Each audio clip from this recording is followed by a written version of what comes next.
대한민국 서울의 중심부에 우뚝 솟은 대한그룹 본사 건물은 밤이 깊어질수록 더욱 차가운 위험을 뽐내고 있었다. 도시의 스카이라인을 지배하는 이 거대한 유리탑은 모두가 잠든 시간에도 여전히 숨을 쉬고 있었지만 그 내부는 정막만이 감돌았다. 24시간 불이 꺼지지 않는 보안실과 서버실을 제외하고는 오직 정적만이 복도를 메우고 있었다.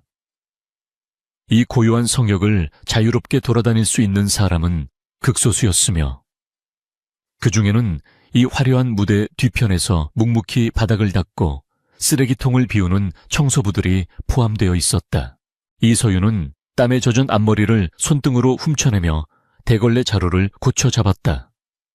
그녀의 손바닥에는 굳은 살이 얇게 박여 있었는데 이는 오랫동안 도복을 입고 훈련하며 생겨난 영광의 상처였으나 지금은 생활의 고단함을 상징하는 흔적이 되어버렸다.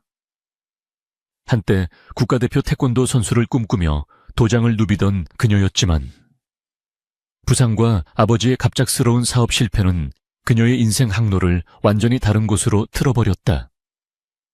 이제 그녀에게 남은 것은 병원에 누워 계신 어머니의 치료비와 매달 숨통을 조여오는 이자 독촉뿐이었다.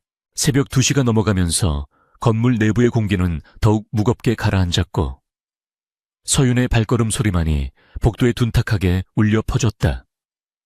그녀는 습관적으로 비상구 쪽을 점검하기 위해 무거운 방화문을 향해 걸음을 옮겼다. 보통 이 시간에는 아무도 이용하지 않는 구역이었기에 그녀는 그저 형식적인 청소만을 생각하고 있었다. 하지만 문 손잡이에 손을 뻗으려는 순간 두꺼운 철문 너머에서 들려오는 미세한 둔탁음이 그녀의 예민한 청각을 자극했다. 그것은 무언가가 바닥에 떨어지는 소리였고 뒤이어 거친 숨소리가 희미하게 새어나왔다. 서윤은 본능적으로 몸을 낮추고 숨을 죽인 채 문에 귀를 가져다 대었다. 단순한 취객이나 실수로 갇힌 직원이 내는 소리가 아니었다. 긴장감이 척추를 타고 흘러내리며 그녀의 온몸 감각을 깨웠다. 문 틈새로 흘러나오는 공기에서 비릿한 소의 냄새가 섞여 있는 듯한 착각이 들었다. 그녀는 잠시 망설였지만 혹시 모를 위급 상황일지 모른다는 생각에 조심스럽게 문 손잡이를 돌렸다.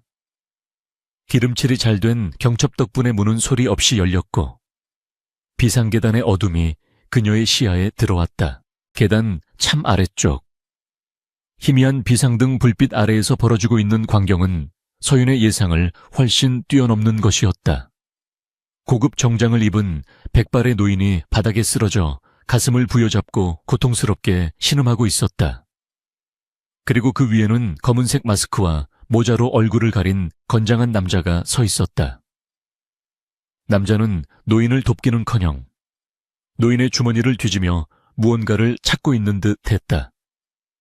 노인의 손이 허공을 휘저으며 도움을 요청하듯 떨리고 있었지만 검은 옷의 남자는 그 손을 거칠게 쳐냈다. 약을... 노인이 쥐어짜듯 내뱉는 목소리는 끊어질 듯 위태로웠다. 심장에 문제가 생긴 것이 분명해 보였다. 검은 옷의 남자는 바닥에 떨어진 작은 약병을 발견하고는 그것을 발로 차버렸다. 약병은 계단 아래로 요란한 소리를 내며 굴러 떨어졌다. 이것은 단순한 강도질이 아니었다. 누군가의 사주를 받고 고의적으로 노인의 죽음을 방치하거나 유도하려는 살해 현장이었다. 서윤의 심장이 격렬하게 뛰기 시작했지만 머릿속은 오히려 차갑게 식어갔다. 그녀는 더 이상 지체할 수 없음을 깨닫고 손에 들고 있던 대걸레를 벽에 세워두었다. 무기가 될 만한 것은 없었지만 그녀에게는 오랫동안 단련된 신체가 있었다. 서윤은 소리 없이 계단을 내려갔다. 남자가 노인의 멱살을 잡고 마지막 위협을 가하려는 순간 서윤은 기합 소리도 없이 공중으로 몸을 날렸다. 그녀의 발끝이 정확한 궤적을 그리며 남자의 어깨 죽지를 강타했다. 예상치 못한 기습의 남자는 비명도 지르지 못한 채 옆으로 나동그라졌다. 남자는 바닥을 구르며 빠르게 자세를 잡고 일어났다.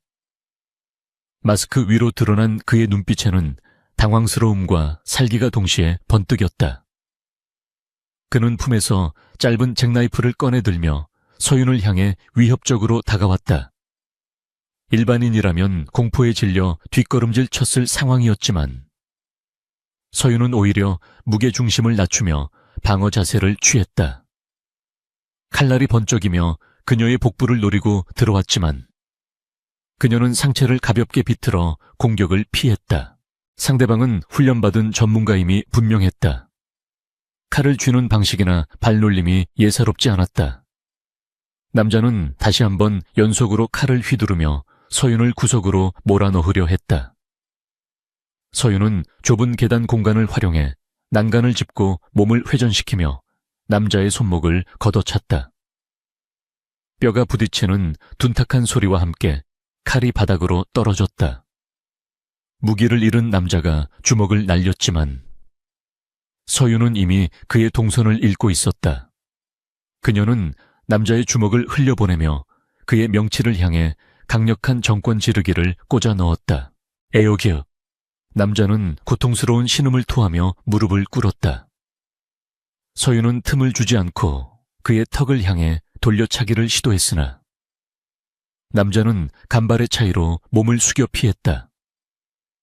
그는 상황이 불리함을 깨달았는지 아니면 보안 요원들이 올 시간이 되었다고 판단했는지 더 이상 공격하지 않고 계단 아래쪽으로 몸을 던져 도주했다. 서윤은 그를 쫓으려다 멈칫했다. 지금 중요한 것은 도망친 괴한을 잡는 것이 아니라 죽어가는 노인을 살리는 것이었다. 그녀는 황급히 노인에게 달려가 그의 상태를 살폈다. 노인의 얼굴은 핏기 하나 없이 창백했고 호흡은 불규칙하게 거칠어지고 있었다. 할아버지, 정신 차리세요. 서윤은 다급하게 외치며 아까 남자가 발로 찼던 약병을 찾아 계단 아래를 훑었다. 다행히 약병은 몇 계단 아래 구석에 멈춰 있었다. 그녀는 굴러떨어질 듯 뛰어내려가서 약병을 집어들었다.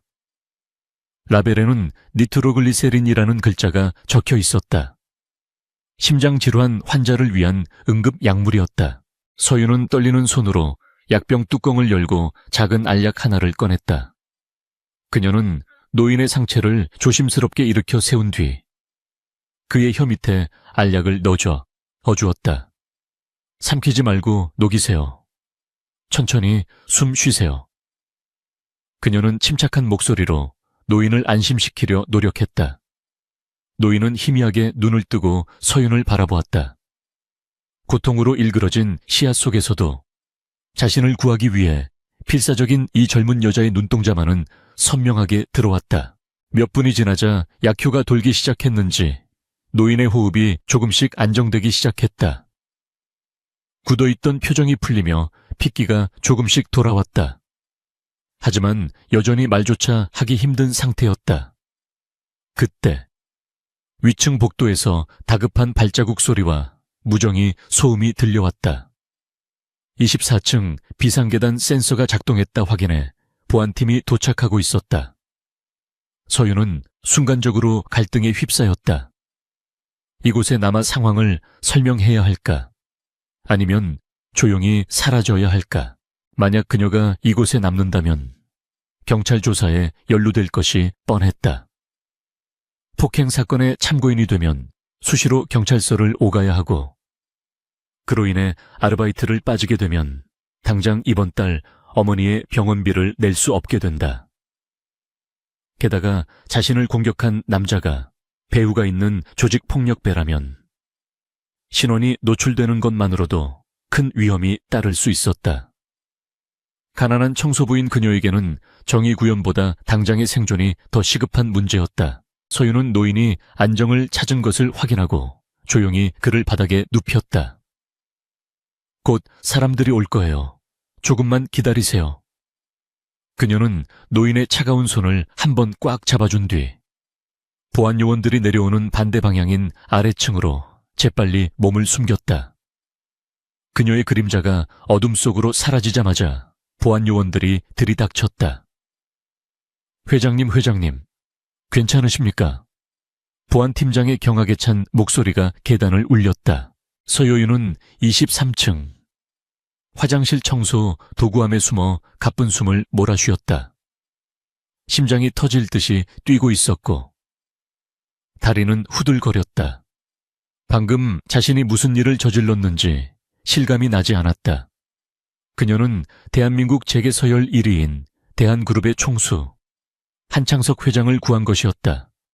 물론 그녀는 그 노인이 누구인지 정확히 알지 못했다. 단지 비싼 양복을 입은 임원급 인사일 것이라고 막연히 짐작할 뿐이었다. 그녀는 떨리는 손을 진정시키며 거울을 보았다. 작업복은 땀과 먼지로 엉망이었고 뺨에는 옅은 생채기가 나 있었다. 그녀는 차가운 물로 세수를 하며 마음을 다잡았다. 아무 일도 없었던 것이다. 그저 평소처럼 청소를 하다가 조금 넘어졌을 뿐이다. 그렇게 최면을 걸며 그녀는 다시 대걸레를 집어들었다. 하지만 그녀의 뇌리에는 노인을 위협하던 남자의 서늘한 눈빛이 깊이 박혀 지워지지 않았다. 다음 날 아침, 퇴근한 서윤은 옥탑방의 좁은 창문으로 들어오는 햇살에 눈을 찌푸렸다. 온몸이 두들겨 맞은 듯 쑤셨지만 그녀는 쉴 틈이 없었다. 아침에는 편의점 아르바이트가 기다리고 있었다. 그녀는 퉁퉁 부은 발을 주무르며 TV 뉴스를 켰다.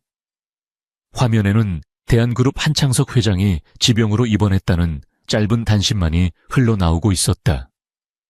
피습이나 구조자에 대한 언급은 전혀 없었다. 역시 부자들의 세계는 다르구나. 서윤은 씁쓸한 미소를 지으며 TV를 껐다. 그들은 자신들의 약점을 철저히 감추고 있었다. 어젯밤에 그 치열했던 사투가 마치 꿈이었던 것처럼 느껴졌다. 하지만 그녀는 몰랐다. 병원 VIP 병실에 누워있는 한창석 회장이 깨어나자마자 가장 먼저 찾은 것이 바로 그림자처럼 나타나 자신을 구하고 사라진 여인이라는 사실을 말이다. 한 회장은 산소호흡기를 쓴 채로 비서실장에게 쉰 목소리로 지시했다. CCTV 모두 뒤져서라도 찾아내. 내 생명의 은인이다. 그의 눈빛은 쇠약한 육체와 달리 형형하게 빛나고 있었다. 그는 단순히 목숨을 건진 것에 감사하는 것이 아니었다. 그 절체절명의 순간에 보여준 그 소녀의 눈빛에서 그는 오랫동안 잊고 있었던 강인한 생명력을 보았다. 그리고 그것은 자신의 유일한 혈육이자 골칫덩거리인 손자. 한 지역에게 가장 필요한 것이기도 했다. 한편 대한그룹 본사 펜트하우스 오피스에서는 젊은 남자가 창밖을 내려다보고 있었다. 한 지역 사장은 할아버지의 입원 소식에도 동요하지 않는 냉정한 표정이었다. 그는 오히려 이번 기회를 통해 그룹 내 반대파를 숙청할 계획을 세우고 있었다. 할아버지가 쓰러진 게 단순한 심장마비가 아니라는 건가? 그는 비서의 보고를 듣고 차갑게 되물었다. 그의 머릿속에는 범인을 찾는 것보다 이 상황이 경영권 승계에 미칠 영향이 더 크게 자리 잡고 있었다. 서윤은 편의점 계산대에 서서 바코드를 찍으며 하품을 참았다. 손님들은 그녀를 투명 인간 취급하며 지나갔고 그녀 또한 그들의 무관심에 익숙했다. 하지만 그녀의 주머니 속에는 어젯밤 현장에서 무의식적으로 주워온 작은 단추 하나가 들어있었다. 괴한과 몸싸움을 하던 중 뜯겨나온 그 단추에는 특이한 문양이 새겨져 있었다. 그녀는 그것이 언젠가 자신을 다시 그 위험한 세계로 끌어들이는 티켓이 될 줄은 꿈에도 모른 채 단추를 만지작거렸다. 그날 오후 한창석 회장의 지시를 받은 보안팀은 24층 CCTV 영상이 누군가에 의해 정교하게 삭제되었음을 발견했다. 이는 내부에 조력자가 있다는 명백한 증거였다. 하지만 그들은 포기하지 않고 주변 CCTV를 샅샅이 뒤져 청소복을 입은 한 여성이 비상구에서 나와 황급히 사라지는 흐릿한 영상을 확보하는 데 성공했다. 이 여자입니다. 이서윤. 26세, 용역업체 소속 청소 직원입니다. 비서실장의 보고를 받은 한 회장은 입가에 묘한 미소를 지었다. 청소부라, 재미있군. 그는 침대 옆 탁자에 놓인 태블릿 PC를 통해 서윤의 이력서를 훑어보았다. 전직 태권도 유망주, 부상, 그리고 가난. 평범하다면 평범한 비극의 서사였지만 한 회장은 그 속에서 흙 속에 묻힌 진주를 발견한 듯한 기분을 느꼈다. 그는 천천히, 하지만 단호하게 명령했다.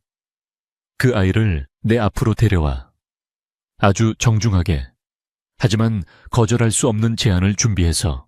그 시각, 서윤은 병원에 들러 어머니의 잠든 얼굴을 보고 나오는 길이었다. 병원비 고지서는 지난달보다 더 무거운 숫자로 그녀를 짓누르고 있었다. 병원 로비에 자동문이 열리며 차가운 바람이 불어왔다. 그녀가 옷깃을 여미며 걸음을 옮기려는 찰나. 검은색 대형 세단 2대가 그녀 앞을 가로막았다. 차문이 열리고 정장을 입은 건장한 남자들이 내려 그녀를 애워쌌다. 이서윤 씨 되십니까? 가장 선임으로 보이는 남자가 정중하지만 위압적인 태도로 물었다. 서윤은 본능적으로 뒷걸음질 치며 주먹을 쥐었다. 어젯밤에 그놈들일까? 벌써 꼬리가 밟힌 건가? 그녀의 눈동자가 흔들리며 도주로를 탐색했다. 하지만 남자의 다음 말은 그녀의 예상을 완전히 빗나갔다. 대한그룹 회장 비서실에서 나왔습니다. 회장님께서 귀하를 뵙고 싶어 하십니다. 주변의 시선이 모두 그녀에게 쏠렸다. 낡은 점퍼를 입은 초라한 청소부와 최고급 세단을 타고 온 검은 정장의 남자들. 이질적인 조합이 빚어내는 긴장감이 공기를 팽팽하게 만들었다. 서윤은 쥐고 있던 주먹에 힘을 풀지 않은 채 남자를 똑바로 응시했다. 내가 왜 거기를 가야 하죠? 그녀의 목소리는 떨리지 않았다. 남자는 깍듯하게 고개를 숙이며 대답했다. 당신이 어젯밤에 두고 간 것을 돌려드리고 그에 상응하는 보답을 하기 위해서입니다. 서윤은 잠시 침묵했다. 이것은 함정일 수도, 기회일 수도 있었다. 하지만 당장 내일 어머니의 수술비를 마련해야 하는 그녀에게 선택지는 많지 않았다. 그녀는 깊은 숨을 들이마시며 결심을 굳혔다. 호랑이 굴에 들어가야 호랑이 새끼를 잡든 잡아먹히든 결판이 날 것이다. 가죠. 그녀의 짧은 대답과 함께 뒷좌석 문이 열렸다. 차 안의 어둠은 어젯밤 비상계단의 어둠만큼이나 깊고 알 수 없는 미래를 품고 있었다. 차가 출발하자 서윤은 창밖으로 빠르게 지나가는 서울의 풍경을 바라보았다. 익숙했던 거리들이 낯설게 느껴졌다. 그녀는 이제 자신이 다시는 예전에 평범했던 삶으로 돌아갈 수 없음을 직감했다. 운명의 수레바퀴는 이미 굴러가기 시작했고 그 속도는 그녀가 감당하기 벅찰 만큼 빨랐다. 그녀를 기다리고 있는 것이 노인의 따뜻한 감사일지 아니면 또 다른 위험한 음모일지 아무도 알 수 없었다. 단 하나 확실한 것은 그녀가 이제 거대한 태풍의 눈 속으로 걸어 들어가고 있다는 사실뿐이었다. 최고급 세단이 멈춰 선 곳은 서울 외곽의 한적한 숲속에 자리 잡은 대한의료원 VIP 별관이었다. 일반 병동과는 철저히 격리된 이곳은 마치 요새처럼 삼엄한 경비를 자랑하고 있었다. 서윤은 차에서 내려높게 솟은 정문을 올려다보았다. 위압적인 건물의 외관은 그녀가 살아온 세상과는 전혀 다른 차원의 공간임을 말해주고 있었다. 그녀를 안내한 비서실장은 아무 말 없이 앞장섰고 서윤은 그 뒤를 따르며 옷매무새를 다듬었다.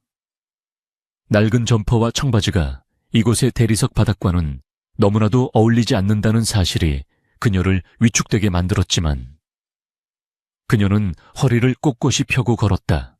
엘리베이터가 가장 높은 층에 멈추자 멸균된 공기 냄새 대신 은은한 라벤더 향기가 코끝을 스쳤다. 복도 양옆으로 늘어선 경호원들이 일제히 고개를 숙여 비서실장에게 인사를 건넸다. 서윤은 그들의 날카로운 시선이 자신의 온몸을 훑고 지나가는 것을 느꼈다. 그것은 잠재적 위협 요소를 탐색하는 사냥개의 눈빛이었다. 비서실장이 거대한 원목 문을 두드리고 조심스럽게 문을 열었다. 회장님, 손님을 모셔왔습니다. 넓은 병실 내부는 마치 호텔 스위트룸처럼 꾸며져 있었다. 창가 쪽 침대에 한창석 회장이 비스듬히 기대앉아 있었다. 어젯밤에 창백하고 죽어가던 모습은 온데간데 없었고, 비록 환자복을 입고 있었지만 그에게서 뿜어져 나오는 카리스마는 여전했다. 그는 서윤이 들어오자 쓰고 있던 안경을 벗고 그녀를 지그시 응시했다. 그 눈빛은 감사의 마음보다는 마치 새로운 사업 파트너를 평가하는 듯한 냉철함으로 가득 차 있었다. 안개, 한 회장이 턱짓으로 침대 옆에 의자를 가리켰다. 서윤은 조심스럽게 의자에 앉았다. 푹신한 쿠션감이 오히려 그녀를 불안하게 만들었다.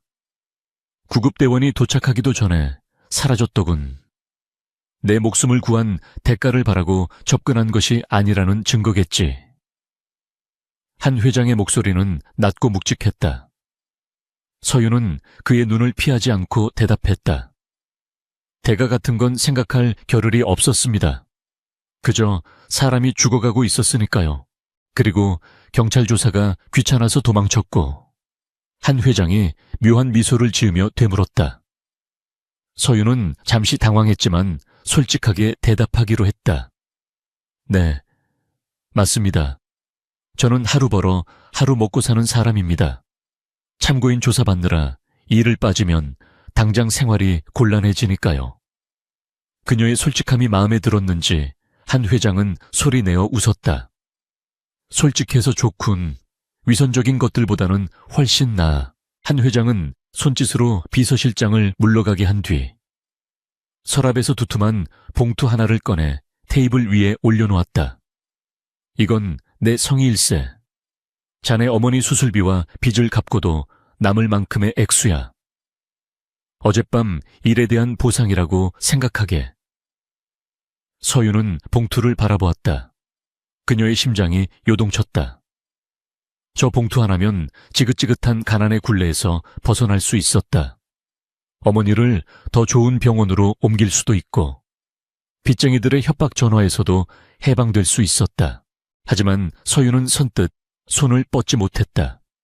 세상에 공짜는 없다는 것을 그녀는 너무나 잘 알고 있었다. 그리고 이 돈을 받는 순간 자신은 그저 돈으로 보상받고 떨어져 나가는 수많은 사람 중 하나가 될 뿐이라는 묘한 오기가 발동했다. 감사하지만 정당한 노동의 대가가 아닌 돈은 받기 불편합니다. 서윤의 거절에 한 회장의 눈썹이 꿈틀했다. 그는 예상 밖의 반응이라는 듯 흥미로워했다. 돈이 필요하지 않나 자네 뒷조사를 좀 해봤는데 상황이 꽤 절박하던데. 한 회장은 잔인할 정도로 전곡을 찌르고 들어왔다. 서윤은 입술을 깨물었다. 절박합니다. 하지만 구걸하고 싶지는 않습니다. 한 회장은 잠시 침묵하더니 봉투를 다시 서랍에 넣었다. 좋아, 자존심이 밥 먹여주지는 않지만 때로는 그 자존심이 사람을 살리기도 하지. 그렇다면 거래를 제안하지. 한 회장은 침대 옆에 놓인 태블릿 PC를 켜서 서윤에게 보여주었다. 화면에는 날카로운 인상의 젊은 남자가 회의를 주재하는 사진이 떠 있었다. 내 손자, 한지혁 일세. 대한그룹의 총괄 사장이지. 똑똑하고 능력 있는 녀석이지만 치명적인 결점이 있어. 사람을 믿지 않아. 자기 주변의 모든 사람을 잠재적인 적으로 간주하지. 서윤은 화면 속 남자를 바라보았다. 차가운 눈매와 굳게 담은 입술에서 냉기가 느껴졌다. 자네가 내 손자 곁에 있어 줬으면 해. 한 회장의 뜬금없는 제안에 서윤은 눈을 동그랗게 떴다. 제가요? 저는 청소부일 뿐입니다. 경영에 대해서는 아무것도 모릅니다. 한 회장은 고개를 저었다. 경영 능력은 이미 차고 넘쳐. 그 녀석에게 필요한 건 진짜 사람 냄새 나는, 그리고 위급 상황에서 등을 맡길 수 있는 믿음직한 방패야. 자네가 어젯밤 보여준 그 깡다구와 무술 실력, 그리고 그 올곧은 심성이면 충분해. 구체적으로 제가 뭘 해야 합니까? 서윤이 물었다. 한 회장은 의미심장한 미소를 지었다. 공식 직함은 사장실 전담 환경 미화 및 수행 보조. 쉽게 말해 청소도 하고 비서 업무도 돕는 거지. 하지만 진짜 임무는 따로 있어. 지역 일을 감시하고 동시에 지켜주는 거야. 내부에 적이 많아. 어젯밤 나를 습격한 놈들도 그 적들의 사주를 받았을 테고, 이것은 단순한 취업 제안이 아니었다. 전쟁터 한복판으로 뛰어들라는 징집 영장이나 다름없었다. 서윤은 망설였다. 만약 거절한다면요. 한 회장은 어깨를 으쓱했다. 그럼 그냥 돌아가면 돼. 하지만 어머니 수술은 이번 달을 넘기기 힘들다는 소견을 들었는데, 자네 능력으로 그 큰 돈을 마련할 수 있을까? 그것은 협박이 아닌 냉혹한 현실의 상기였다. 서윤은 주먹을 꽉 쥐었다. 손톱이 손바닥을 파고들었다. 같은 시각 대한그룹 본사 35층 대회의실에서는 얼음장 같은 침묵이 흐르고 있었다. 상석에 앉은 한지혁 사장은 손에 든 보고서를 테이블 위에 던지듯 내려놓았다. 김 전무님, 이번 분기 실적 하락에 대한 변명이 고작 시장 상황 악화입니까? 그의 목소리에는 높낮이가 없었지만 듣는 이의 뼈를 시리게 하는 항의가 서려 있었다. 김 전무는 땀을 뻘뻘 흘리며 고개를 숙였다. 사장님, 그게 아니라 경쟁사의 덤핑 공세가 워낙 심해서 경쟁사가 덤핑할 때 우리는 뭘 했습니까? 손가락만 빨고 있었나요? 지역은 차갑게 말을 잘랐다. 내일부터 나오지 마십시오. 당신의 책상은 오늘부로 치우겠습니다. 회의실 안의 임원들은 숨조차 제대로 쉬지 못했다. 한지혁은 무능을 죄악으로 여기는 사람이었다. 그는 실적 없는 임원을 가차없이 잘라내는 것으로 공포 경영을 이어가고 있었다. 회의가 끝나고 모두가 도망치듯 빠져나간 뒤 지역은 피로한 듯 관자놀이를 눌렀다. 그때 비서실장이 조심스럽게 다가와 보고했다. 사장님, 회장님께서 특별 인사 발령을 내셨습니다. 지역은 미간을 찌푸렸다. 할아버지가 병상에서 무슨 인사 발령을 내 그는 서류를 받아들었다. 그리고 내용을 확인한 순간 어이없다는 듯 헛웃음을 터뜨렸다. 사장실 전담 환경미화 및 수행보조. 이서윤, 이게 대체 무슨 장난입니까? 회장님께서 직접 면접 보시고 채용하신 분입니다. 내일부터 사장실로 출근할 예정입니다. 비서실장의 말에 지역은 서류를 구겨버렸다. 할아버지가 노망이 나셨군. 청소부를 내 비서로 붙이다니. 내 일거수일투족을 감시하겠다는 건가? 지역의 눈의 분노가 이글거렸다. 그는 할아버지가 자신을 믿지 못해 이런 짓을 벌인다고 확신했다. 좋아, 오라고 해. 제 발로 나가게 만들어줄 테니까 다시 병실로 돌아와서. 서윤은 한 회장이 내민 계약서를 읽어 내려갔다. 연봉란에 적힌 숫자는 그녀가 평생 만져보지 못할 금액이었다. 하지만 그 밑에 적힌 특약 조항들이 문제였다. 을은 갑의 업무 지시에 절대 복종한다. 업무 중 취득한 비밀을 누설할 경우 민형사상 모든 책임을 진다. 계약 기간 내 무단 퇴사 시 위약금은 연봉의 3배로 한다. 이것은 근로계약서가 아니라 사실상의 노예계약서였다. 할아버지가 왜 이런 무리수를 두시는지 모르겠지만 자네가 버틸 수 있을 거라고 장담하지는 못하겠군. 한 회장은 서윤의 반응을 살피며 말했다. 서윤은 잠시 창밖을 바라보았다. 멀리 서울 타워가 보였다. 저 화려한 도시 어딘가에 어머니가 누워 있었다. 오늘 아침 의사가 했던 말이 귓가에 맴돌았다. 이서윤 씨, 더 이상 수술을 미룰 수 없습니다. 이번 주가 골든타임이에요. 서여윤은 펜을 집어들었다. 손끝이 미세하게 떨렸지만 그녀는 망설임을 지워내려 애썼다. 자존심은 사치였다. 지금은 짐승이 되어서라도 살아남아야 했다. 그녀는 계약서 마지막 장에 자신의 이름을 또박또박 적어놓고 서명했다. 종이 위를 달리는 펜촉 소리가 유난히 크게 들렸다. 그것은 평범했던 이서윤의 삶이 끝나고 전쟁터의 용병으로서의 삶이 시작됨을 알리는 신호탄과도 같았다. 현명한 선택이야. 한 회장은 만족스러운 듯 고개를 끄덕였다. 내일 아침 7시까지 본사로 출근하게. 복장은 비서실에서 준비해 줄 거야. 그리고 명심해. 자네는 이제 단순한 청소부가 아니야. 내 눈과 귀가 되어야 해. 서윤은 자리에서 일어나 정중하게 고개를 숙였다. 명심하겠습니다, 회장님. 병원을 나오는 서윤의 손에는 계약서 사본과 선지급된 수표 한 장이 들려 있었다. 그녀는 곧바로 수납 창구로 가서 어머니의 밀린 병원비와 수술비를 완납했다. 영수증을 받아든 순간 다리에 힘이 풀려 주저앉을 뻔했다. 허무함과 안도감이 동시에 밀려왔다. 이제 그녀는 빚을 갚기 위해, 그리고 약속을 지키기 위해 호랑이 굴로 들어가야 했다. 그날 밤 서윤은 옥탑방에서 짐을 정리했다. 낡은 도복을 개어 서랍 깊숙한 곳에 넣었다. 이제는 주먹을 쓰는 일이 없기를 바랐지만 본능은 앞으로 닥칠 일이 결코 순탄치 않을 것임을 경고하고 있었다. 그녀는 거울 속에 비친 자신의 얼굴을 들여다보았다. 굳게 담은 입술, 결의에 찬 눈빛. 할 수 있어, 이서윤. 넌 지지 않아. 다음 날 새벽, 대한그룹 본사 로비에 한 대의 차가 도착했다. 말끔한 정장 차림으로 변신한 서윤이 차에서 내렸다. 어색한 하이힐이 발을 조여왔지만 그녀는 내색하지 않고 당당하게 걸어 들어갔다. 로비에 있던 직원들의 시선이 그녀에게 쏠렸다.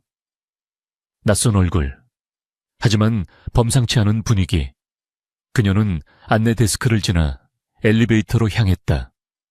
목적지는 35층, 한지혁 사장의 집무실이었다. 엘리베이터 숫자가 올라갈수록 서윤의 심장 박동도 빨라졌다. 35층에 도착하자 문이 열리고 넓고 차가운 복도가 나타났다. 저 끝에 있는 거대한 문 뒤에 그녀가 모셔야 할, 아니 감시하고 지켜야 할 남자가 기다리고 있었다.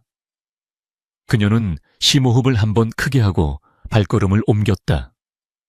또각또각 구두 굽소리가 정적을 깨며 울려 퍼졌다. 사장실 문 앞에 선 그녀는 잠시 멈칫했다. 안에서 누군가가 고함을 지르는 소리가 들렸다. 다시 해와 이따위 걸 보고서라고 올린 거야. 물건이 부서지는 소리와 함께 문이 벌컥 열리고 울상인 여비서가 뛰쳐나왔다. 여비서는 서윤을 보자마자 놀란 표정을 지었다. 누구세요? 서윤은 차분하게 대답했다. 오늘부로 사장실 근무를 명받은 이서윤입니다. 여비서는 동정 어린 눈빛으로 서윤을 바라보았다. 아, 그 낙하산. 아니, 새로 오신 분이군요. 지금 사장님 기분이 최악이에요. 조심하세요. 서윤은 고개를 끄덕이고 열린 문 안으로 들어갔다. 넓은 집무실 안. 거대한 책상 뒤에 앉아있는 한지혁이 그녀를 쏘아보고 있었다. 그의 눈빛은 어젯밤 마주쳤던 살인 청부업자의 칼날보다 더 날카롭고 차가웠다. 내가 그 여자군. 지혁이 자리에서 일어나며 천천히 걸어왔다. 그는 서윤의 코앞까지 다가와 그녀를 위아래로 훑어보았다. 경멸과 조소가 섞인 표정이었다. 청소부 출신이라지 할아버지가 노망이 나서 너 같은 걸 내 방에 들였나 본데. 착각하지 마. 여기는 네가 놀던 쓰레기장이 아니야. 서윤은 지지 않고 그의 눈을 똑바로 쳐다보았다. 쓰레기장은 아니지만 치워야 할 쓰레기는 더 많아 보이네요. 사장님.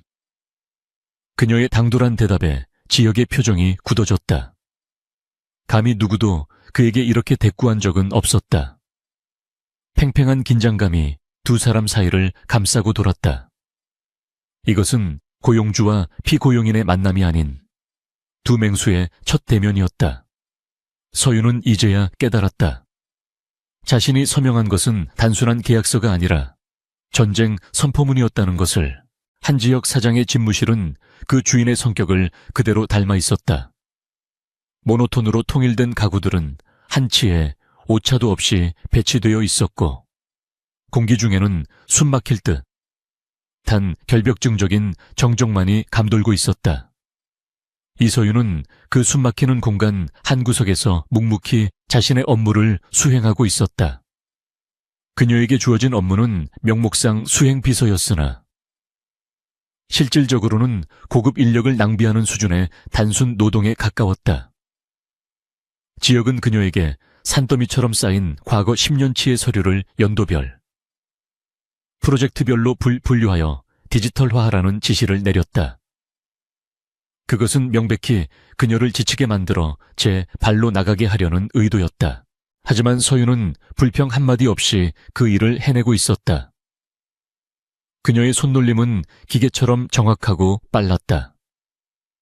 태권도 선수 시절 수천 번의 발차기를 반복하며 단련된 인내심은 이 지루한 서류 작업 앞에서도 빛을 발했다.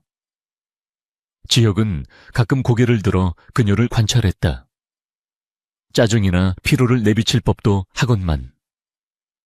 그녀의 표정은 언제나 고요한 호수처럼 변화가 없었다. 그 무심한 태도가 지혁의 심기를 더욱 건드렸다.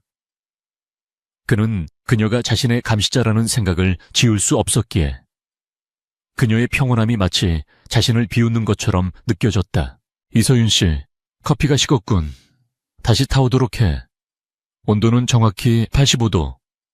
원두는 케냐 AA로. 지혁이 차가운 목소리로 명령했다. 벌써 세 번째 퇴짜였다. 서윤은 하던 일을 멈추고 자리에서 일어났다. 알겠습니다. 사장님. 그녀의 목소리에는 어떠한 감정도 섞여 있지 않았다. 그녀는 탕비실로 향하며 속으로 숫자를 세었다. 이 남자의 유치한 괴롭힘에 동요하는 순간 지는 것이다. 그녀는 뜨거운 물을 붓고 핸드 드립을 내리며 컵 위로 피어오르는 김을 바라보았다. 향긋한 커피 향이 잠시나마 그녀의 긴장을 풀어주었다. 사실 서윤은 지역을 관찰하고 있었다. 그가 예민하게 반응하는 순간들, 미간을 찌푸리는 습관, 그리고 책상 위에서 불안하게 움직이는 손가락 같은 것들을 놓치지 않았다. 그는 강해 보이지만 위태로워 보였다. 수많은 적들 사이에서 홀로 싸우는 늑대처럼. 그는 누구에게도 곁을 내주지 않은 채 고립을 자처하고 있었다. 서윤은 그 모습에서 묘한 연민을 느꼈지만 곧 고개를 저었다. 얻다. 동정심은 사치였다. 그녀는 커피잔을 들고 다시 그 차가운 전장으로 돌아갔다. 며칠 후 대한그룹의 명운이 걸린 신규 리조트 사업 블루 아일랜드의 투자 유치 설명회가 열리는 날이었다. 이 행사는 한지혁 사장이 취임 후 처음으로 주도하는 대규모 프로젝트였기에 재계의 이목이 쏠려 있었다. 행사장인 서울의 특급 호텔 그랜드 볼룸은 입구부터 화려한 장식으로 치장되어 있었다. 정재계의 유력 인사들과 외국인 투자자들이 속속 도착하고 있었고 수십 명의 경호원과 안내 요원들이 분주하게 움직였다. 서윤 역시 검은색 정장을 입고 행사장 한켠에 대기하고 있었다. 지혁은 출발 전 서윤에게 엄포를 놓았다. 오늘 행사에서는 없는 사람처럼 행동해. 내 눈에 띄지 말고 쥐 죽은 듯이 구석에 박혀 있으라고. 만약 실수라도 해서 내 얼굴에 먹칠하면 그땐 할아버지 핑계도 안 통할 줄 알아. 그는 완벽한 턱시도 차림으로 매무새를 다듬으며 경고했다. 서윤은 묵묵히 고개를 끄덕였다. 그녀의 임무는 그를 지키는 것이지 파티를 즐기는 것이 아니었다. 그녀는 행사장 뒤편, 스태프들이 오가는 통로 쪽에 자리를 잡고 전체를 조망할 수 있는 위치를 확보했다. 화려한 샹들리에 아래에서 사람들이 샴페인 잔을 부딪히며 웃고 떠들었다. 지혁은 무대 중앙에서 여유로운 미소를 지으며 투자자들과 대화를 나누고 있었다. 겉보기에는 완벽한 사교계의 황태자였지만 서윤의 눈에는 그의 어깨에 들어간 긴장이 보였다. 그는 지금 살얼음판 위를 걷고 있는 것이다. 경쟁사들의 견제, 그룹 내부의 반대파 마을, 그리고 언제 어디서 튀어나올지 모르는 음의 세력들이 그를 노리고 있었다. 서윤의 시선은 쉴 새 없이 움직였다. 화려한 드레스와 턱시도를 입은 사람들 사이로 웨이터들이 쟁반을 들고 바쁘게 오갔다. 그녀의 본능이 경고음을 울린 것은 그때였다. 무대 오른쪽, 조명장치를 관리하는 스태프 전용 구역 근처에서 낯선 남자가 어슬렁거리고 있었다. 그는 작업복을 입고 있었지만 호텔 직원이라기에는 태도가 너무 산만했다. 무엇보다 그의 시선은 조명기계가 아니라 무대 중앙에 서 있는 지역을 향해 고정되어 있었다. 보안팀은 입구 검색에만 집중하느라 행사장 내부의 사각지대를 놓치고 있었다. 서윤은 미간을 좁히며 남자의 움직임을 쫓았다. 남자는 주머니에서 무언가를 꺼내 만지작거리더니 무대 위쪽에 설치된 대형 현수막을 고정하는 와이어 쪽으로 슬그머니 다가갔다. 그 현수막은 육중한 철제 프레임에 고정되어 있어 만약 떨어진다면 그 아래에 있는 사람은 중상을 면치 못할 것이었다. 그리고 그 바로 아래에는 지혁이 주요 투자자와 건배를 하고 있었다. 서윤은 즉시 무정의를 들었으나 보안 채널은 혼선으로 인해 잡음만 들려왔다. 시간이 없었다. 남자가 품에서 절단기처럼 보이는 공구를 꺼내는 것이 보였다. 서윤은 망설임 없이 군중 속을 헤치고 나갔다. 그녀는 최대한 눈에 띄지 않게 이동하려 했지만 마음이 급해질수록 발걸음은 빨라졌다. 잠시만요. 실례합니다. 그녀는 부딪히는 사람들에게 짧게 사과하며 무대 측면으로 접근했다. 그 순간 날카로운 금속성 파열음이 공기를 갈랐다. 팅기 하는 소리와 함께 팽팽하게 당겨져 있던 와이어 하나가 끊어졌다. 거대한 현수막의 한쪽 귀퉁이가 기울어지며 무대 위로 그림자를 드리웠다. 사람들은 아직 사태를 파악하지 못한 채 웃고 있었지만 서윤의 시간은 느리게 흐르기 시작했다. 그녀는 남은 와이어가 하중을 견디지 못하고 연쇄적으로 끊어질 것임을 직감했다. 비켜요. 서윤은 더 이상 은밀하게 행동할 수 없음을 깨닫고 소리쳤다. 그녀는 하이힐을 신은 발로 바닥을 박차고 무대 위로 뛰어올랐다. 지혁은 갑작스러운 고함에 놀라 고개를 돌렸다. 그의 눈에 들어온 것은 자신을 향해 전속력으로 달려오는 서윤의 모습이었다.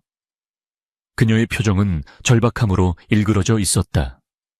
이서윤, 너 지금 뭐 하는? 지혁이 화를 내며 입을 열려는 찰나였다. 천장에서 우지끈하는 소름 끼치는 소리가 들려왔다. 무거운 철제 프레임이 중력을 이기지 못하고 추락하기 시작했다. 지혁은 본능적으로 위를 쳐다보았지만 피하기에는 너무 늦은 상태였다. 거대한 그림자가 그를 덮쳐왔다. 그때 서윤이 몸을 날려 지혁을 덮쳤다. 그녀의 가녀린 몸이 탄환처럼 날아와 지혁의 허리를 감싸 안고 무대 옆으로 굴렀다. 쾅! 굉금과 함께 현수막과 철제 프레임이 무대 중앙을 강타했다. 나무 바닥이 부서지고 파편이 사방으로 튀었다. 화려했던 무대는 순식간에 아수라장으로 변했다. 비명과 고함이 뒤섞이며 행사장은 패닉 상태에 빠졌다. 먼지가 자욱하게 피어오르는 가운데 지혁은 거친 숨을 몰아쉬며 눈을 떴다. 그의 몸 위에는 서윤이 그를 보호하듯 엎드려 있었다. 서윤은 고개를 들어 지혁의 상태를 살폈다. 괜찮으십니까? 그녀의 목소리는 떨리고 있었지만 눈빛만은 여전히 또렷했다. 지혁은 멍하니 그녀를 바라보았다. 바로 몇 초 전까지만 해도 자신이 서 있던 자리에는 흉물스럽게 구겨진 철골 구조물이 박혀 있었다. 만약 그녀가 밀쳐내지 않았다면 그는 지금쯤 저 차가운 금속 아래 깔려 있었을 것이다. 등줄기에 식은땀이 흘러내렸다. 경호원들이 사색이 되어 무대로 달려왔다. 사장님, 괜찮으십니까? 그들은 서윤을 거칠게 떼어내고 지혁을 부축했다. 지혁은 옷에 묻은 먼지를 털어내며 일어섰다. 다행히 큰 부상은 없어 보였지만 그의 시선은 바닥에 주저앉아 있는 서윤에게 고정되어 있었다. 그녀의 팔뚝에서는 찢어진 재킷 사이로 붉은 피가 배어 나오고 있었다. 튀어오른 파편에 스친 모양이었다. 범인은 저쪽입니다. 서윤은 고통을 참으며 손가락으로 무대 위쪽의 캐스워크를 가리켰다. 그녀의 지목에 보안팀장과 요원들이 고개를 들었다. 어둠 속에서 당황하여 도망치려는 남자의 그림자가 보였다. 잡아, 당장 잡아. 지역의 분노 섞인 고함이 터져나왔다. 경호원들이 즉시 계단 쪽으로 달려가며 추격을 시작했다. 행사장은 순식간에 통제 모드로 전환되었다. 지혁은 서윤에게 다가갔다. 그녀는 비틀거리며 일어나려 했지만 다리에 힘이 풀려 휘청거렸다. 지혁은 무의식적으로 손을 뻗어 그녀의 팔을 잡았다. 너 다쳤군. 그의 목소리는 평소보다 낮게 깔려 있었지만 그 속에 담긴 감정은 복잡했다. 경멸과 무시로 일관했던 여자가 자신의 목숨을 구했다. 그것도 자신의 몸을 던져서. 이 사실이 그의 자존심과 가치관을 뒤흔들고 있었다. 괜찮습니다. 찰과상일 뿐입니다. 서윤은 애써 태연한 척하며 팔을 뺐다. 그녀는 자신의 상처보다 임무를 완수했다는 안도감이 더 컸다. 하지만 팔에서 흐르는 피는 멈추지 않고 하얀 셔츠를 붉게 물들이고 있었다. 지혁은 미간을 찌푸리며 자신의 손수건을 꺼내 그녀의 상처 부위를 단단히 묶었다. 가만히 있어. 구급차 불렀으니까. 그의 손길은 거칠었지만 그 행위 자체에는 거부할 수 없는 단호함이 있었다. 주변의 소음이 잦아들고 사람들의 시선이 두 사람에게 집중되었다. 엉망이 된 행사장 한복판에서 서로를 마주보고 있는 재벌 3세와 그의 비서.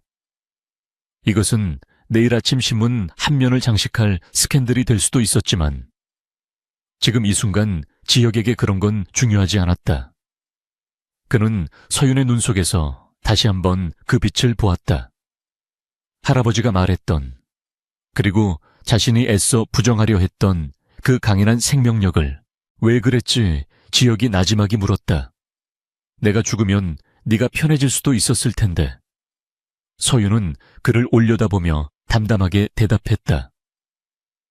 제 업무는 사장님을 보좌하고 지키는 것입니다. 저는 제 일을 했을 뿐입니다.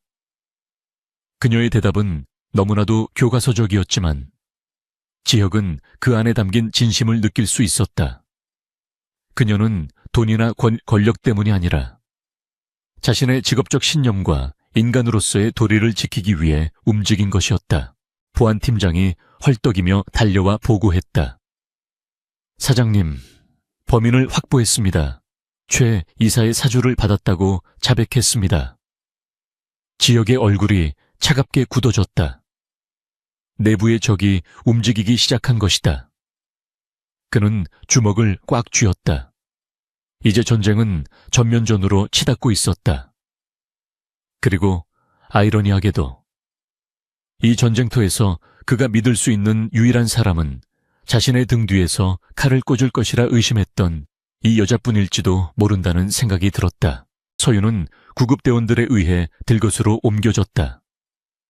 그녀가 멀어지는 모습을 보며 지혁은 복잡한 심경을 감추지 못했다.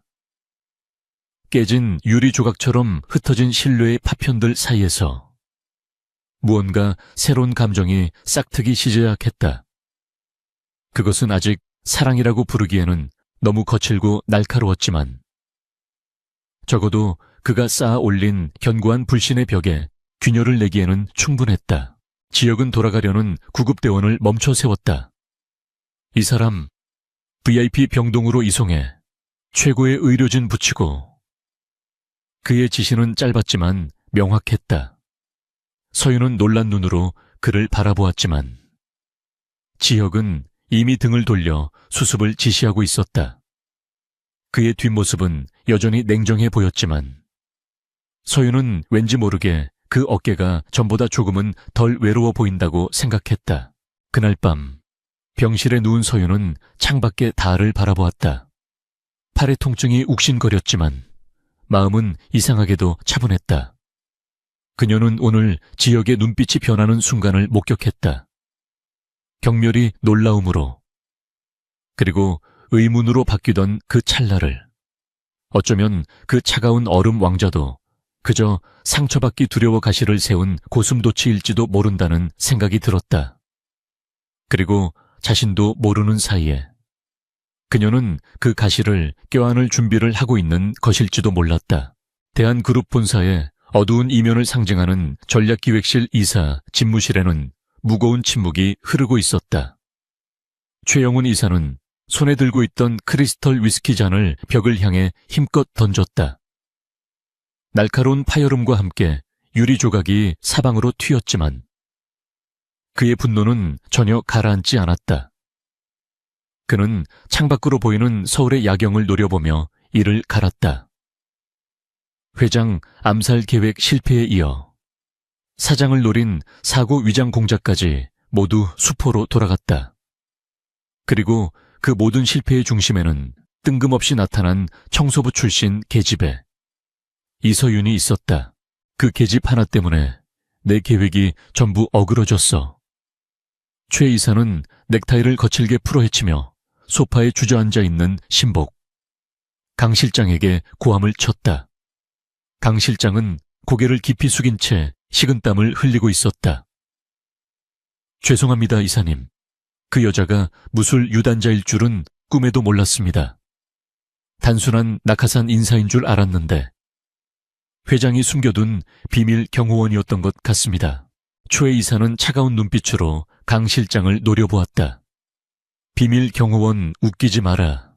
뒷조사를 해보니 빚에 허덕이는 빈민가 출신이더군. 돈이면 뭐든지 할 년이야. 그는 책상 위에 놓인 이서윤의 인사 기록 카드를 집어들었다. 사진 속 무표정한 얼굴이 그를 비웃는 것 같아 속이 뒤틀렸다. 죽이는 건 나중 문제야. 놈이 그녀를 신뢰하기 시작했다는 게 더 위험해. 한지혁 그놈은 의심병 환자야. 그 신뢰를 깨트려야 한다. 어떻게 하시겠습니까? 강 실장이 조심스럽게 물었다. 최 이사의 입가에 비릿한 미소가 번졌다. 가난한 것들이 제일 약한 고리가 뭐겠나 바로 돈이지. 그 여자가 돈 때문에 한지혁을 배신한 것처럼 꾸며 아주 더럽고 추잡하게. 그래야 지혁이가 다시는 사람을 믿지 않게 될 테니까. 최 이사는 서랍에서 기밀문서 봉투 하나를 꺼내 던졌다. 블루 아일랜드 프로젝트의 핵심 입찰 정보가 담긴 USB였다. 이걸 믿기로써 덫은 이미 놓였어. 한편 이서윤은 퇴원 권고를 무시하고 붕대를 감은 채 회사로 복귀했다. 한지혁 사장은 짐짓 화난 표정으로 그녀를 맞이했다.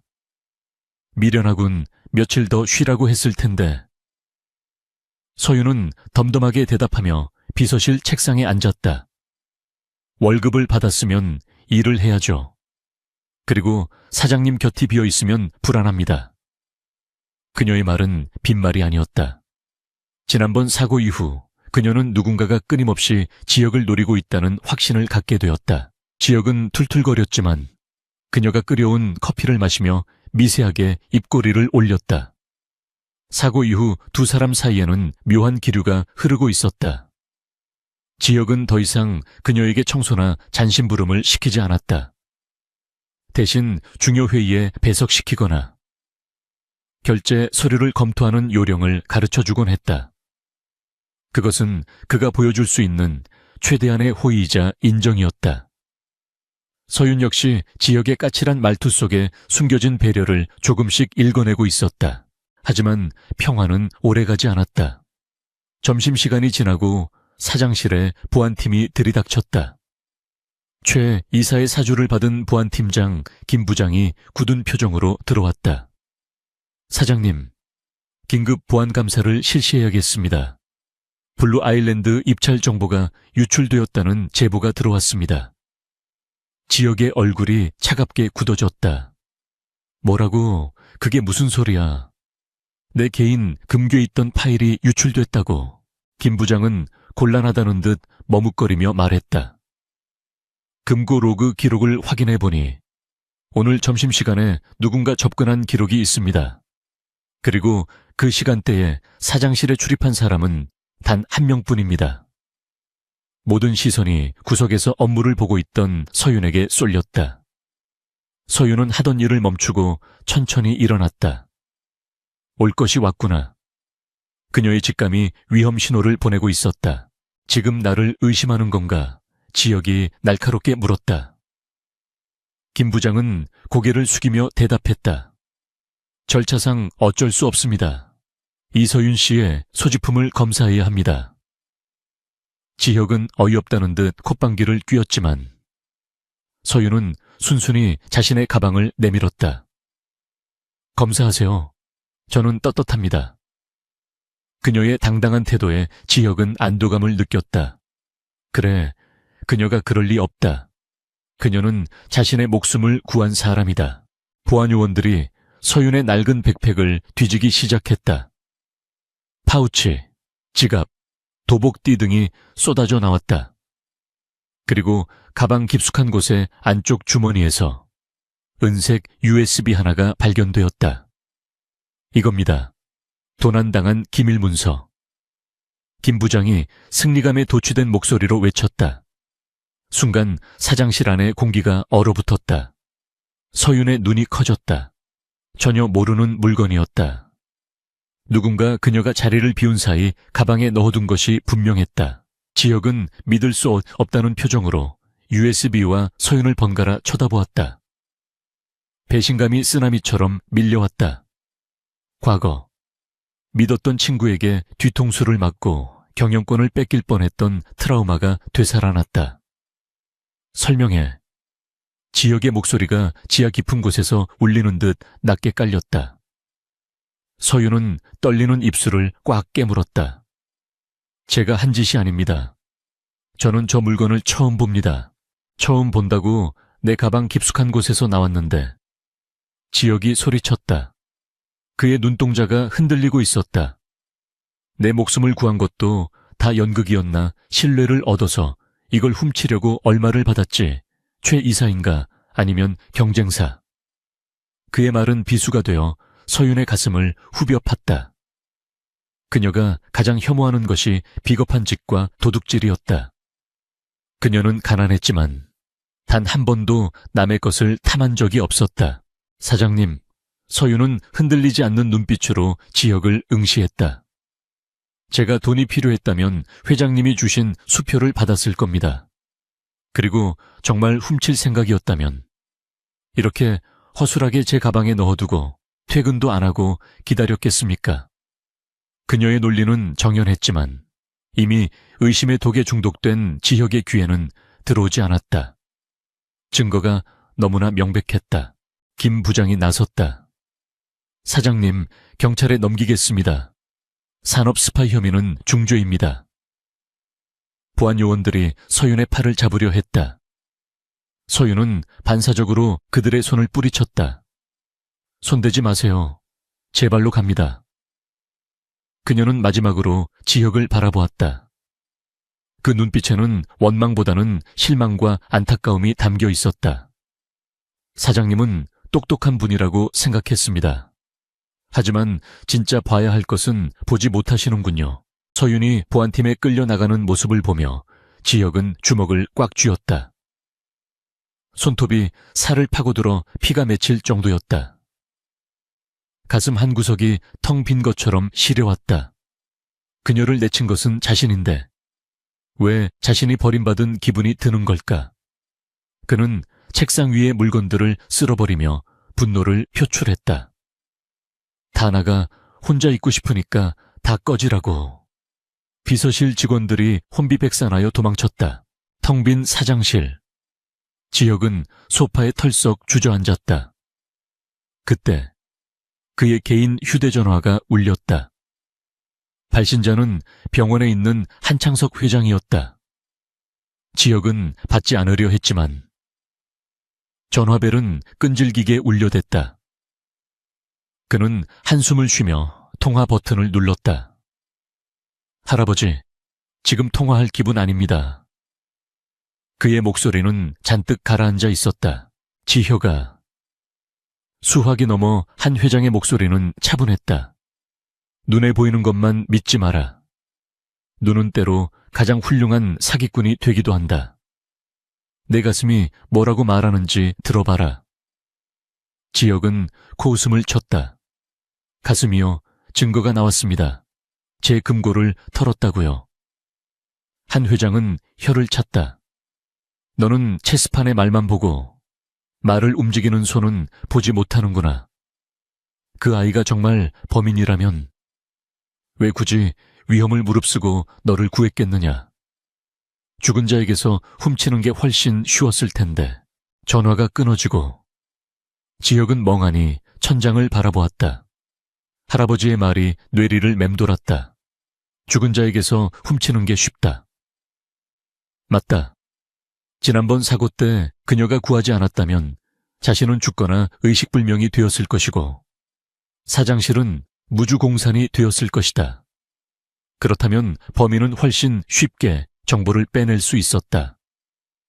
논리적으로 앞뒤가 맞지 않았다. 지혁은 벌떡 일어나 보안실로 향했다. 김 부장은 이미 퇴근하고 없었다. 지혁은 당직 근무자를 밀어내고 직접 CCTV 서버에 접속했다. 그는 오늘 점심시간의 영상을 돌려보았다. 복도 CCTV에는 서윤이 화장실에 간 사이 누군가 청소 카트를 끌고 사장실 근처를 지나가는 모습이 찍혀 있었다. 청소부 유니폼을 입고 모자를 눌러 쓴 사람. 하지만 체격이 서윤보다 훨씬 컸다. 그리고 결정적으로 그 시간 서윤은 1층 로비 카페에서 커피를 사고 있었다는 영수증 기록이 카드 내역에 남아 있었다. 당했군. 지혁의 입에서 탄식이 흘러나왔다. 너무나 뻔한 함정이었는데 과거의 상처가 눈을 가려보지 못했던 것이다. 그는 즉시 김 부장에게 전화를 걸었지만 신호음만 갈 뿐 받지 않았다. 지혁은 욕설을 내뱉으며 경찰서로 차를 몰았다. 그녀가 경찰 조사를 받으며 겪을 수모를 생각하니 피가 거꾸로 솟는 것 같았다. 경찰서 조사실. 서윤은 차가운 철제 의자에 앉아 형사의 추궁을 받고 있었다. 아가씨, 그냥 인정해. 증거가 다 나왔는데 뭘 자꾸 아니라고 해. 뒤에 누가 있어 불면 정상 참작해준다니까. 형사는 윽박지르고 회유하며 그녀를 몰아세웠다. 서윤은 묵비권을 행사하며 입을 닫았다. 억울함에 눈물이 날 것 같았지만 여기서 약한 모습을 보이면 끝장이라고 생각했다. 그때 조사실 문이 거칠게 열렸다. 조사 중단하십시오. 한지혁 사장이었다. 그는 흐트러진 머리와 넥타이 차림으로 숨을 몰아쉬며 서 있었다. 형사가 인상을 찌푸리며 일어났다. 뭡니까? 지금 중요 용의자 신문 중인데. 지혁은 성큼성큼 걸어와 서윤의 수갑을 가리켰다. 풀어주세요. 이 사람은 범인이 아닙니다. 도난 신고는 착오였습니다. 내 착오라뇨. 증거물까지 제출하셨잖아요. 형사가 황당해하며 물었다. 지혁은 서윤의 눈을 바라보며 말했다. 제가 직접 확인했습니다. 제3의 인물이 침입한 정황이 포착됐습니다. 이 사람은 누명을 쓴 겁니다. 대한그룹 법무팀이 곧 도착해서 정식으로 정정조서를 꾸밀 겁니다. 지금 당장 풀어주십시오. 그의 목소리에는 거역할 수 겁날 없는 위험이 서려 있었다. 형사는 투덜거리며 수갑을 풀어주었다. 서윤은 손목을 문지르며 지역을 올려다보았다. 왜 다시 오셨습니까? 그녀의 목소리는 갈라져 있었다. 지역은 잠시 머뭇거리다 나지막이 말했다. 내 사람을 지키지 못하는 상사는 자격이 없으니까. 그 말은 서윤의 가슴에 큰 파동을 일으켰다. 내 사람. 그가 처음으로 그녀를 자신의 울타리 안으로 인정하는 순간이었다. 경찰서를 나온 두 사람은 차에 탔다. 어색한 침묵이 흘렀다. 지역이 먼저 입을 열었다. 미안하다. 널 믿지 못한 거. 그답지 않은 솔직한 사과였다. 서윤은 창밖을 보며 옅은 미소를 지었다. 사장님은 원래 의심이 많은 분이시잖아요. 이해합니다. 하지만 2번은 용서 안 합니다. 지역은 피식 웃음을 터뜨렸다. 건방지군. 역시 보통이 아니야. 이제 어쩌실 겁니까? 김 부장이 배신자라는 게 밝혀졌는데요. 서윤이 물었다. 지역의 눈빛이 매섭게 변했다. 그냥 두지 않아. 감히 날 속이고 내 사람을 건드렸어. 놈들의 꼬리를 잡았으니 이제 몸통을 끌어낼 차례야. 그는 핸들을 꽉 쥐었다. 이제 수비는 끝났다. 반격의 시간이 다가오고 있었다. 다음 날 회사에는 태풍이 몰아쳤다. 김 부장은 대기 발령 조치를 받고 감찰팀의 조사를 받게 되었다. 최 이사는 꼬리 자르기를 시도하며 김 부장과의 관계를 부인했지만 지혁은 이미 그들의 커넥션을 입증할 증거를 수집하기 시작했다. 서윤은 다시 사장실로 복귀했다. 직원들이 그녀를 보는 눈빛이 달라져 있었다. 그녀는 더 이상 단순한 청소부 출신 비서가 아니었다. 사장이 직접 경찰서까지 가서 데려온 사장의 최측근이자 실세였다. 하지만 최 이사는 이대로 물러설 위인이 아니었다. 그는 마지막 카드를 만지작거리고 있었다. 한지혁, 네가 그 계집을 그렇게 아낀다면 그 계집을 미끼로 널 지옥으로 보내주지. 최 이사는 어둠 속에서 전화를 걸었다. 준비해. 오늘 밤이다. 놈이 혼자 움직일 때를 노려. 수화기 너머에서 음산한 목소리가 대답했다. 알겠습니다. 이번엔 확실하게 처리하겠습니다. 지혁은 서윤에게 새로운 임무를 맡겼다. 오늘 밤 내가 비밀리에 만나야 할 사람이 있어. 김 부장의 뒤를 봐주던 브로커야. 그자를 만나면 최 이사의 비자금 장부를 손에 넣을 수 있어. 서윤은 불안감을 느꼈다. 위험하지 않을까요? 경호팀을 대동하시는 게. 지혁은 고개를 저었다. 놈은 경계심이 많아서 내가 혼자 나오지 않으면 나타나지 않을 거야. 대신 네가 내 뒤를 봐줘. 멀리서 지켜보다가 무슨 일이 생기면 바로 지원해줘. 서윤은 알겠다고 대답했지만 심장이 불길하게 뛰었다. 함정의 냄새가 났다. 하지만 이것이 최 이사를 무너뜨릴 유일한 기회라면 피할 수 없었다. 그녀는 다시 도복을 꺼내 입고 그 위에 검은색 트레이닝복을 걸쳤다. 그리고 허리춤에는 호신용 3단봉을 챙겼다. 오늘 밤 비가 올 거라는 일기예보가 있었다. 비 냄새 섞인 바람이 창문을 덜컹거렸다. 폭풍 전야의 고요함이 도시를 감싸고 있었다. 지역의 차가 약속 장소인 폐공장으로 향했다. 서윤은 택시를 타고 거리를 두고 그 뒤를 쫓았다. 빗방울이 하나둘씩 떨어지기 시작했다. 차창을 때리는 빗소리가 마치 전장의 북소리처럼 들려왔다. 서윤은 주먹을 쥐었다 폈다 하며 긴장을 풀었다. 이번에는 지역을 다치게 하지 않겠다고 다짐했다. 그가 자신을 믿어준 만큼 그녀도 그 믿음에 보답해야 했다. 어둠 속에 잠긴 폐공장이 거대한 괴물의 입처럼 그들을 기다리고 있었다. 밤하늘이 뚫린 듯 쏟아지는 폭우가 폐공장의 녹슨 양철 지붕을 요란하게 두드리고 있었다. 빗줄기는 한 치 앞도 분간할 수 없을 만큼 거세게 몰아치며 도시의 모든 소음을 집어삼켰다. 한 지역은 차에서 내려 우산도 없이 빗속으로 걸어 들어갔다. 차가운 빗물이 순식간에 그의 최고급 수트를 적셨지만 그의 표정은 이미 그보다 더 차갑게 굳어 있었다. 약속 장소인 제3물류 창고는 거대한 입을 벌린 괴물처럼 어둠 속에 웅크리고 있었다. 그는 본능적으로 느껴지는 불길한 예감을 억누르며 안주머니에 든 녹음기를 확인하고 발걸음을 옮겼다. 서윤은 택시에서 내려 멀찍이 떨어진 곳에 몸을 숨겼다. 빗소리에 묻혀 발자국 소리가 들리지 않는 것은 다행이었지만 시야가 확보되지 않는 것은 치명적인 약점이었다. 그녀는 공장 주변에 세워진 검은색 승합차 2대를 발견하고 눈을 가늘게 떴다. 단순한 정보 거래라고 하기에는 지나치게 많은 인원이 동원된 흔적이었다. 서윤은 즉시 지역에게 경고 메시지를 보내려 했으나 이곳은 전파가 차단된 음영구역이었다. 그녀의 심장이 불안하게 요동치기 시작했다. 이것은 완벽하게 설계된 사냥터였다. 창고 내부로 들어선 지역은 희미한 비상등 아래 서 있는 한 남자를 발견했다. 김 부장의 뒤를 봐주던 브로커, 박 사장이었다.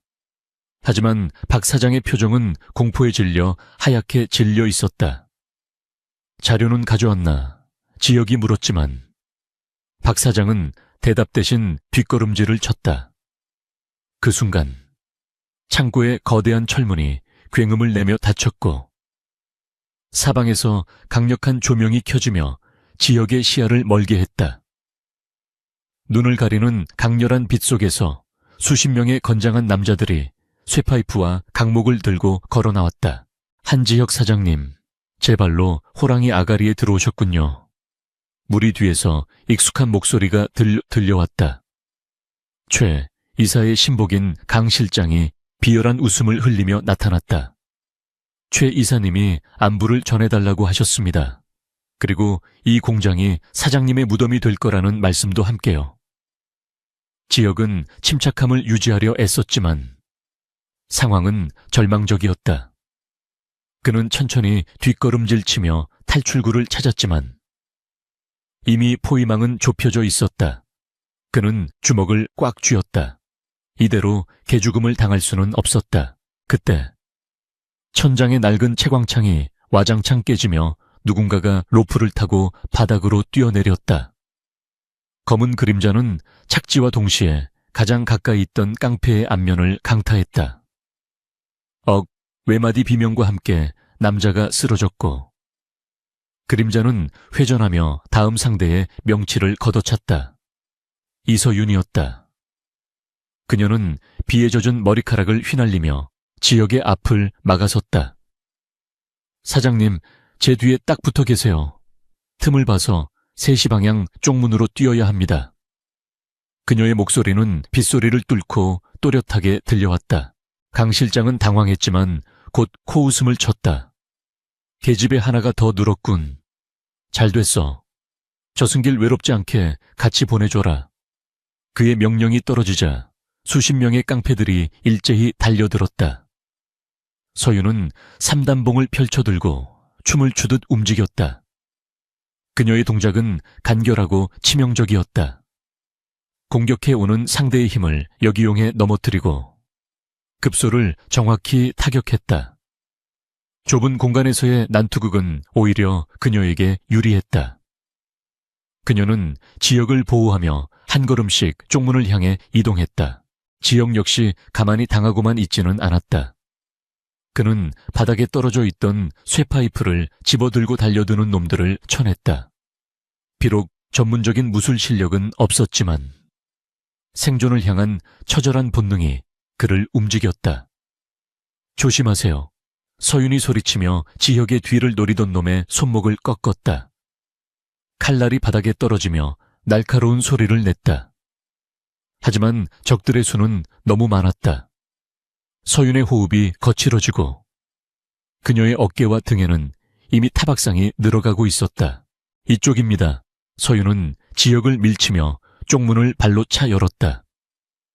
두 사람은 쏟아지는 빗속으로 다시 뛰쳐나왔다.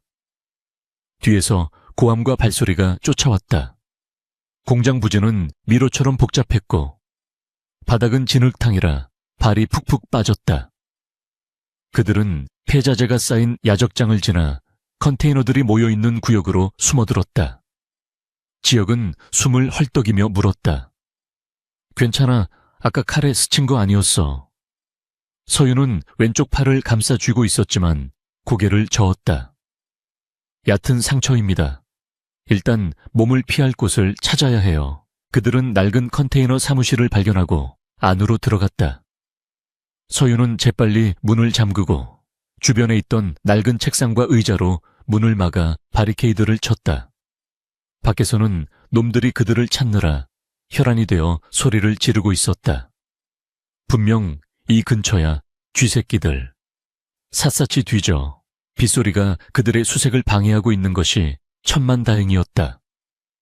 좁고 어두운 컨테이너 안에는 눅눅한 곰팡이 냄새와 비릿한 피 냄새가 섞여 있었다. 지역은 주머니에서 휴대폰을 꺼냈지만 여전히 신호는 잡히지 않았다. 그는 욕설을 삼키며 벽에 기대앉았다. 아드레날린이 빠져나가자 극심한 통증과 피로가 밀려왔다. 그는 젖은 머리카락을 쓸어 올리며 서윤을 바라보았다. 그녀는 창문 틈으로 밖을 감시하고 있었다. 어둠 속에서도 그녀의 옆모습은 흔들림 없이 단단해 보였다. 지역은 문득 그녀가 없었다면 지금쯤 자신이 차가운 시체로 변해 있었을 거라는 사실을 뼈저리게 실감했다. 이리 와서 앉아. 지역이 불렀다. 서윤은 잠시 망설이다가 그가 앉은 맞은편 바닥에 자리를 잡았다. 그녀의 왼쪽 팔 소매는 피로 붉게 물들어 있었다. 지역은 자신의 넥타이를 풀어 그녀에게 다가갔다. 지혈해야 해. 팔 내밀어 봐. 서윤은 괜찮다고 하려 했지만 지역의 단호한 눈빛에 순순히 팔을 내밀었다. 지역은 서투르지만 꼼꼼하게 그녀의 상처 부위를 묶었다. 두 사람의 거리가 가까워지며 서로의 청과 숨소리가 느껴졌다. 왜 이렇게까지 하는 거지? 지역이 낮은 목소리로 물었다. 돈 때문도 아니라면서. 내 목숨이 뭐라고 네 목숨까지 걸어가며 지키는 거야.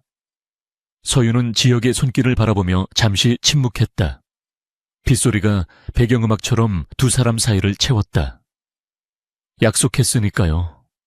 그리고 사장님은 나쁜 사람이 아니니까요. 단지 외로운 사람일 뿐이죠. 그녀의 말에 지역의 손이 멈칫했다. 누구에게도 들어보지 못한 말이었다. 지역은 묶음을 마무리하고 그녀의 얼굴을 빤히 쳐다보았다. 빗물에 젖은 얼굴, 결의에 찬 눈빛, 그리고 어딘가 익숙한 저 분위기. 그의 뇌리 속에서 퍼즐 조각이 맞춰지기 시작했다. 병원에서 할아버지가 했던 말, 그 아이의 깡다구와 무술 실력, 그리고 어젯밤과 오늘 보여준 그녀의 놀라운 움직임. 모든 것이 하나의 결론을 가리키고 있었다. 너였구나, 지역이 확신에 찬 목소리로 말했다. 서윤은 의아한 듯 그를 바라보았다. 네, 지역은 쓴웃음을 지었다. 할아버지를 구한 사람, 비상계단에서 놈들을 때려눕히고 사라진 그 청소부 소녀, 그게 바로 너였어. 서윤의 눈동자가 흔들렸다. 그녀는 시선을 피하며 입을 열지 않았다. 그것은 무언의 긍정이었다. 지역은 허탈함과 동시에 가슴 깊은 곳에서 벅차오르는 감정을 느꼈다. 자신이 가장 경멸했던 청소부가 사실은 자신의 가족을 구한 은인이자 자신을 지켜주는 유일한 방패였다니. 바보 같았어. 등잔 밑이 어둡다더니. 지역은 자조적으로 중얼거렸다. 미안하다. 그리고 고맙다. 할아버지를 구해줘서, 그리고 못난 나를 구해줘서. 그의 사과는 진심이었다. 그동안 쌓아 올렸던 오해와 불신의 벽이 빗물에 씻겨 내려가는 것 같았다. 서윤은 천천히 고개를 들고 지혁과 눈을 맞췄다. 사장님은 못나지 않았습니다. 단지 믿을 사람이 없었을 뿐이죠. 이제는 제가 있습니다. 그 순간 밖에서 둔탁한 소리가 들려왔다. 놈들이 근처까지 온 것 같았다. 긴장감이 다시 팽팽하게 당겨졌다. 지혁은 서윤의 손을 잡았다. 그의 손은 차가웠지만 맞잡은 손바닥에서는 뜨거운 열기가 전해졌다. 살아서 나가자. 나가서 최 이사 그놈을 내 손으로 끝장내겠어. 지혁의 눈빛은 더 이상 흔들리지 않았다. 그것은 맹수의 눈빛이었고 동시에 사랑하는 이를 지키려는 수컷의 눈빛이었다. 서윤은 고개를 끄덕이며 잡은 손에 힘을 주었다. 네, 반드시 살아서 나갑니다. 두 사람은 좁은 컨테이너 안에서 서로의 어깨에 기대어 천을 나누었다. 밖에는 살기등등한 적들이 포위망을 좁혀오고 있었지만 이 작은 공간만큼은 세상에서 가장 안전한 요새처럼 느껴졌다. 비는 밤새도록 그치지 않고 내렸다. 마치 그들의 운명을 시험하려는 듯, 아니면 그들의 새로운 시작을 축복하려는 듯. 시간이 얼마나 흘렀을까? 새벽의 희미한 푸른빛이 창틈으로 스며들기 시작했다. 빗줄기가 가늘어지며 세상이 조금씩 고요해졌다. 지혁은 선잠에서 깨어나 옆을 보았다. 서윤은 피곤해 지쳐 그의 어깨에 머리를 기대고 잠들어 있었다. 그는 조심스럽게 그녀의 머리카락을 넘겨주었다. 그녀의 이마에 맺힌 땀방울이 보석처럼 빛나 보였다. 이제 그는 알았다. 이 여자를 위해서라면 자신의 모든 것을 걸 수도 있다는 것을. 그때 멀리서 사이렌 소리가 들려왔다. 하나가 아니었다. 수십 대의 경찰차와 구급차가 접근하는 소리였다. 지혁은 안도의 한숨을 내쉬었다. 비서실장이 눈치를 채고 지원 요청을 한 모양이었다. 서윤아, 이뤄봐. 이제 끝났어. 그가 나직이 불렀다. 서윤이 부스스 눈을 떴다. 그녀의 눈에 비친 것은 절망이 아닌 떠오르는 태양처럼 밝은 희망이었다. 두 사람은 서로를 마주보며 희미하게 미소 지었다. 길고 긴 밤이 끝나고 있었다. 폭풍우가 휩쓸고 지나간 새벽의 하늘은 거짓말처럼 맑게 개어 있었지만 한지혁과 이서윤에게 닥친 시련은 아직 끝나지 않았다. 폐공장에 도착한 경찰 병력이 현장을 수습하고 놈들을 연행하는 동안 지역의 휴대전화가 다시 한번 불길하게 울렸다. 발신자는 병원에 있어야 할 비서실장이었다. 지역이 전화를 받자마자 수화기 너머에서 비명과 다급한 고함이 들려왔다. 사장님, 큰일 났습니다. 최 이사가 용역 깡패들을 동원해 병원을 습격했습니다. 회장님을 납치해 본사 펜트하우스로 이동했습니다. 지역의 얼굴이 흑빛으로 변했다. 최영훈 이사는 자신의 암살 계획이 실패했다는 것을 깨닫고 마지막 발악으로 가장 극단적인 카드를 꺼내든 것이었다. 그는 회장의 신병을 확보하여 강제로 경영권 양도 각서에 서명하게 하려는 속셈이 분명했다. 지금 당장 본사로 간다. 지혁은 이를 악물며 말했다. 서윤은 붕대가 감긴 팔을 부여잡고 비틀거리면서도 단호하게 고개를 끄덕였다. 저도 갑니다. 회장님을 구해야 합니다. 지혁은 그녀를 만류하려 했지만 그녀의 눈빛을 보고는 입을 다물었다. 지금 그녀를 떼어놓는 것은 불가능할 뿐만 아니라 솔직히 말해 그녀 없는 전장은 상상할 수도 없었다. 두 사람은 경찰의 호위를 거부하고 지역의 스포츠카에 올라타 서울 도심을 향해 질주했다. 아침 출근길 정체가 시작되기 전에 도로를 가로지르며 지역은 핸들을 부서질 듯 꽉 쥐었다. 대한그룹의 심장부인 본사 건물이 멀리서 위용을 드러내고 있었다. 본사 건물 주변은 이미 아수라장이었다. 최 이사가 고용한 사설 경호업체 직원들이 로비 입구를 봉쇄하고 있었고 뒤늦게 출동한 경찰 병력이 그들과 대치 중이었다. 건물 외벽의 대형 전광판에는 비상경영체제 돌입이라는 문구가 번쩍이고 있었다. 최 이사는 이미 언론의 회장에 위독설을 퍼뜨리고 자신이 비상대책위원장으로서 건물을 통제한다고 공표한 상태였다. 정문으로 들어가는 것은 불가능했다. 다른 방법이 필요해. 지역이 차 안에서 건물을 올려다보며 중얼거렸다. 지하 주차장도, 로비도 전부 막혔어. 헬기를 띄울 수도 없고. 그때 서윤이 조수석에서 건물의 도면을 머릿속으로 그리듯 눈을 감았다 떴다. 방법이 있습니다. 직원들도 잘 모르는 통로가 있어요. 그녀의 말에 지혁이 고개를 돌렸다. 청소 직원들만 사용하는 화물 반입구와 연결된 비상 승강로가 있습니다. 그곳은 보안 시스템과 별도로 작동해요. 서유인의 기억력은 정확했다. 그녀는 매일 밤 그 거대한 건물의 구석구석을 누비며 보이지 않는 길들을 파악하고 있었다.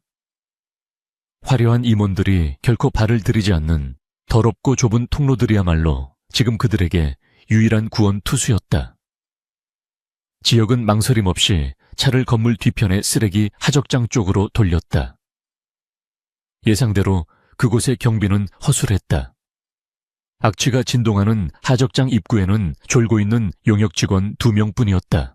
지역이 채서 내려 시선을 끄는 사이 서윤은 그림자처럼 이동해 그들의 뒤를 잡았다.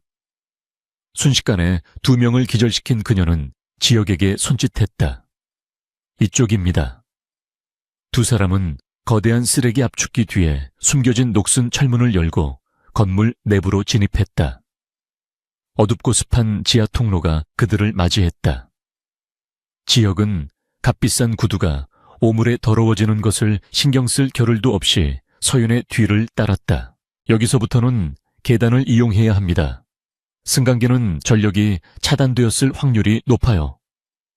서윤이 속삭였다. 그들의 목표는 50층.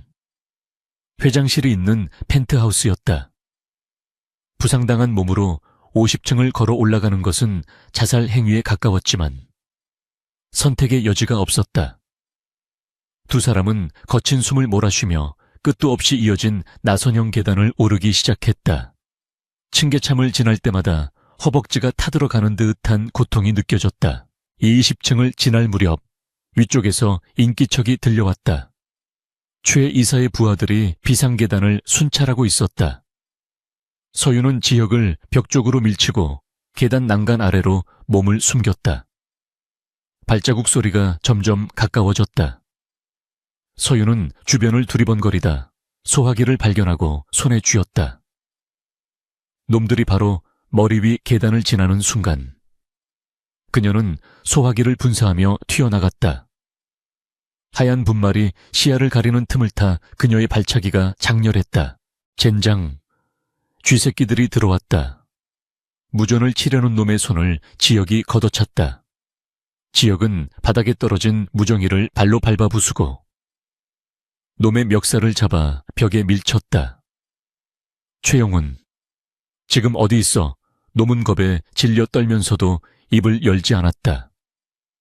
서윤이 다가와 놈의 팔을 꺾자 비명과 함께 대답이 튀어나왔다. 회장실. 회장실에 있어 폭탄을 설치했다고 들었어. 폭탄이라니. 최 이사는 정말로 갈 때까지 간 모양이었다. 지역의 눈에 살기가 돌았다. 두 사람은 속도를 높여 계단을 뛰어 올라갔다.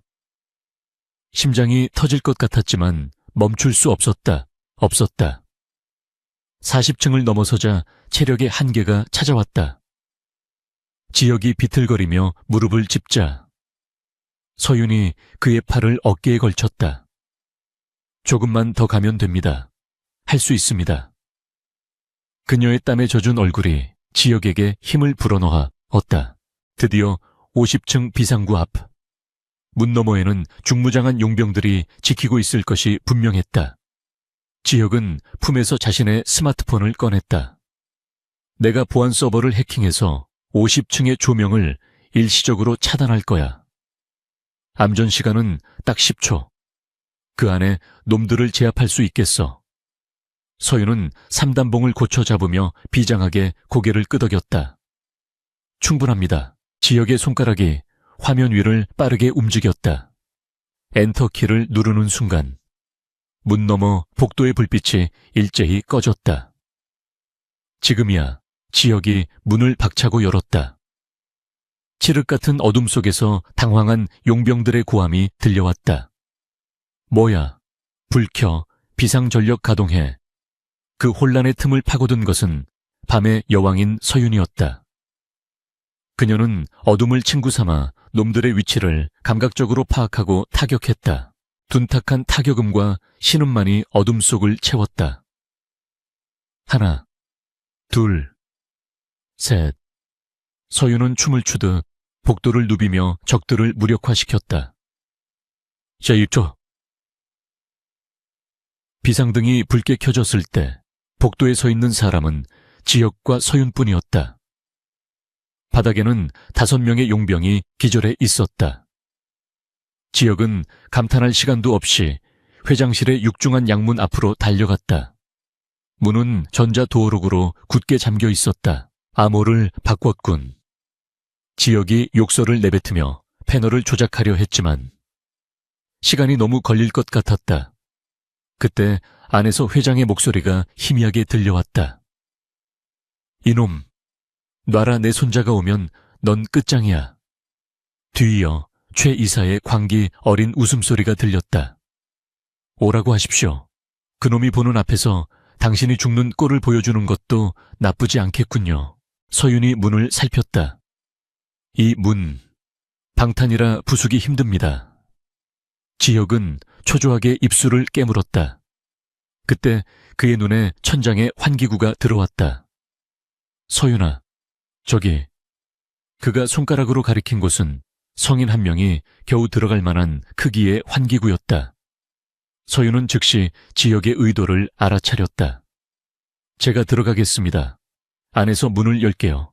지혁이 손을 깍지 껴 발판을 만들어 주었다. 서윤은 가볍게 밟고 올라가 환기구 덮개를 열고 몸을 밀어 넣었다. 좁고 먼지투성이인 통로는 폐쇄공포증을 유발할 만큼 답답했지만 그녀는 포복 자세로 빠르게 기어갔다. 아래쪽에서 들리는 대화 소리가 점점 선명해졌다. 그녀는 회장실 바로 위 환기구 덮개 틈으로 아래를 내려다보았다. 최 이사가 권총을 들고 의자에 묶인 한 회장을 겨누고 있었고 방 안 곳곳에는 C4 폭약이 설치되어 있었다. 자, 서명하시죠. 이 주식 양도 각서에 사인만 하면 편안하게 보내드리겠습니다. 최 이사가 펜을 들이밀었다. 한 회장은 침을 뱉으며 거부했다. 더러운 놈, 내 놈이 회장이 되면 이 회사는 하루 만에 망할 거다. 최 이사의 얼굴이 일그러졌다. 늙은이가 말이 많군. 그럼 손가락부터 하나씩 잘라드리지. 그가 칼을 꺼내 드는 순간 천장에서 덮개가 떨어지며 서윤이 낙하했다. 서윤은 중력을 이용해 최 이사의 팔을 덮쳤다. 으악, 칼이 바닥에 떨어지고 최 이사가 뒤로 넘어졌다. 하지만 그는 곧바로 권총을 집어들었다.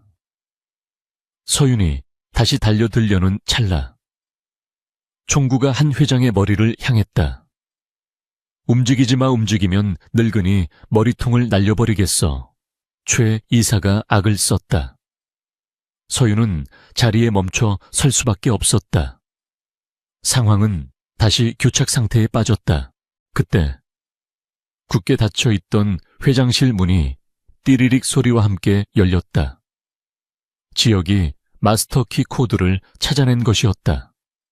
문이 열리고 지혁이 당당하게 걸어 들어왔다. 총 내려놔. 최영훈, 경찰 특공대가 이미 건물 외벽을 타고 진입 중이다. 넌 포위됐어. 지혁의 목소리는 너무나 침착해서 오히려 소름이 돋을 정도였다. 최 이사는 당황하여 시선을 지혁에게 돌렸다. 개오진말 마 여긴 내 구역이야. 최 이사가 소리쳤다. 지혁은 천천히 다가오며 말했다. 내 용병들 이미 내 보안팀이 시스템을 복구해서 엘리베이터에 가두어 버렸지. 넌 끝났어.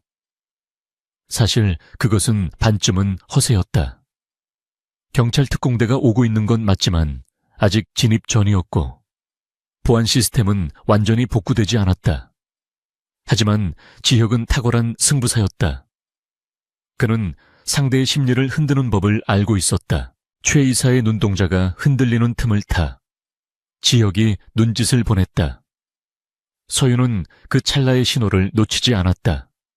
최 이사가 다시 회장에게 총구를 돌리려는 순간 서윤이 바닥에 있던 크리스털 잿더리를 집어 던졌다. 잿더리는 정확하게 최 이사의 손목을 강타했다. 악, 총이 바닥으로 떨어지며 오발 사고로 천장을 뚫었다. 서여윤은 굶주린 표범처럼 달려들어 최 이사를 제압했다. 그녀는 그의 팔을 뒤로 꺾고 무릎으로 등을 눌러 꼼짝 못하게 만들었다. 끝났습니다. 그녀가 짧게 말했다. 지혁은 달려가 한 회장의 결박을 풀었다. 할아버지, 괜찮으세요? 한 회장은 거친 숨을 몰아쉬면서도 손자의 손을 꼭 잡았다. 지혁아, 왔다. 내 새끼가 왔어. 하지만 안도하기도 잠시. 제압당한 최 이사가 낄낄거렸다. 끝. 정말 끝일까? 폭탄 타이머는 이미 돌아가고 있어. 3분 뒤면 여기는 불바다가 될 거야. 지혁은 급히 책상 밑에 설치된 폭탄의 타이머를 확인했다. 붉은 숫자가 2분 45초를 가리키며 빠르게 줄어들고 있었다. 해체할 시간도, 도망칠 시간도 부족했다. 서윤아, 헬기장, 옥상 헬기장으로 가야 해. 지혁이 소리쳤다. 옥상으로 나가면 폭발의 충격에서 그나마 벗어날 수 있을지도 몰랐다. 지혁은 한 회장을 부축하고 서윤은 최 이사를 기절시켜 질질 끌고 비상계단으로 향했다. 살인마라도 여기서 죽게 내버려 둘 수는 없었다. 그들은 마지막 힘을 짜내어 옥상으로 향하는 계단을 올랐다. 옥상 문을 열자 시원한 바람이 불어왔다. 멀리서 경찰 헬기의 프로펠러 소리가 들려왔다. 여기입니다. 지혁이 손을 흔들었다. 헬기가 하강하며 강풍을 일으켰다. 하지만 폭탄의 시간은 이제 30초밖에 남지 않았다. 지혁과 서윤은 한 회장을 먼저 헬기에 태웠다. 빨리 타세요. 조종사가 소리쳤다. 그 순간 기절했던 최 이사가 깨어나 서윤의 발목을 잡았다. 혼자는 안 죽어 같이 가자. 끈질긴 악연이었다. 서윤은 발을 걷어차려 했지만 최 이사의 악력은 필사적이었다. 지혁이 달려와 최 이사의 얼굴을 주먹으로 가격했다. 이건 놔. 놈의 손이 풀리자마자 지혁은 서윤의 손을 잡아 끌어 헬기로 몸을 던졌다. 헬기가 급상승하는 것과 동시에 발밑에 50층 펜트하우스에서 굉음과 함께 붉은 화염이 뿜어져 나왔다. 광서의 거대한 폭발음이 고막을 찢었다. 펜트하우스의 유리창이 박살나며 파편이 불꽃놀이처럼 흩어졌다. 헬기 안에서 그 광경을 내려다보는 세 사람의 얼굴에 붉은 빛이 일렁겼다. 최 이사는 폭발 직전 옥상 구석으로 굴러가 목숨은 건졌겠지만 화마를 피할 수는 없을 것이었다. 지혁은 가쁜 숨을 몰아쉬며 옆에 앉은 서윤을 바라보았다. 그녀의 얼굴은 그을음과 피로 엉망이었지만 지혁의 눈에는 세상에서 가장 아름다운 모습으로 보였다. 살았어. 우리가 해냈어. 지혁이 서윤을 와락 끌어안았다. 회장도 흐뭇한 미소로 두 사람을 바라보았다. 지혁의 품에 안긴 서윤의 심장이 빠르게 뛰고 있었다. 그것은 공포 때문이 아니라 살아있다는 환희와 그와 함께 있다는 안도감 때문이었다. 폐허가 된 건물 위로 솟아오르는 검은 영희 사이로 새로운 아침의 태양이 비치고 있었다. 그 빛은 대한그룹의 썩은 부분을 도려내고 새롭게 태어날 미래를 축복하는 듯 했다. 헬기는 안전한 곳을 향해 선회했다. 지역은 창밖을 보며 다짐했다. 이제 다시는 내 사람들을 위험에 빠뜨리지 않겠다고. 그리고 자신의 곁을 지켜준 이 강인한 여자를 평생 놓지 않겠다고. 전쟁은 끝났지만 그들의 이야기는 이제 막 진짜 시작을 앞두고 있었다. 대한그룹 본사 펜트하우스 폭발 사건이 발생한 지 한 달이라는 시간이 흘렀다.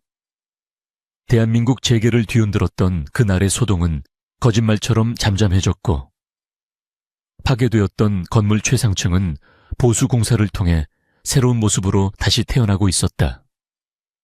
그동안 많은 것이 변했다. 살인 미수와 테러 혐의로 체포된 최영훈 이사는 모든 범행이 낱낱이 밝혀지며 무기징역을 선고받았다.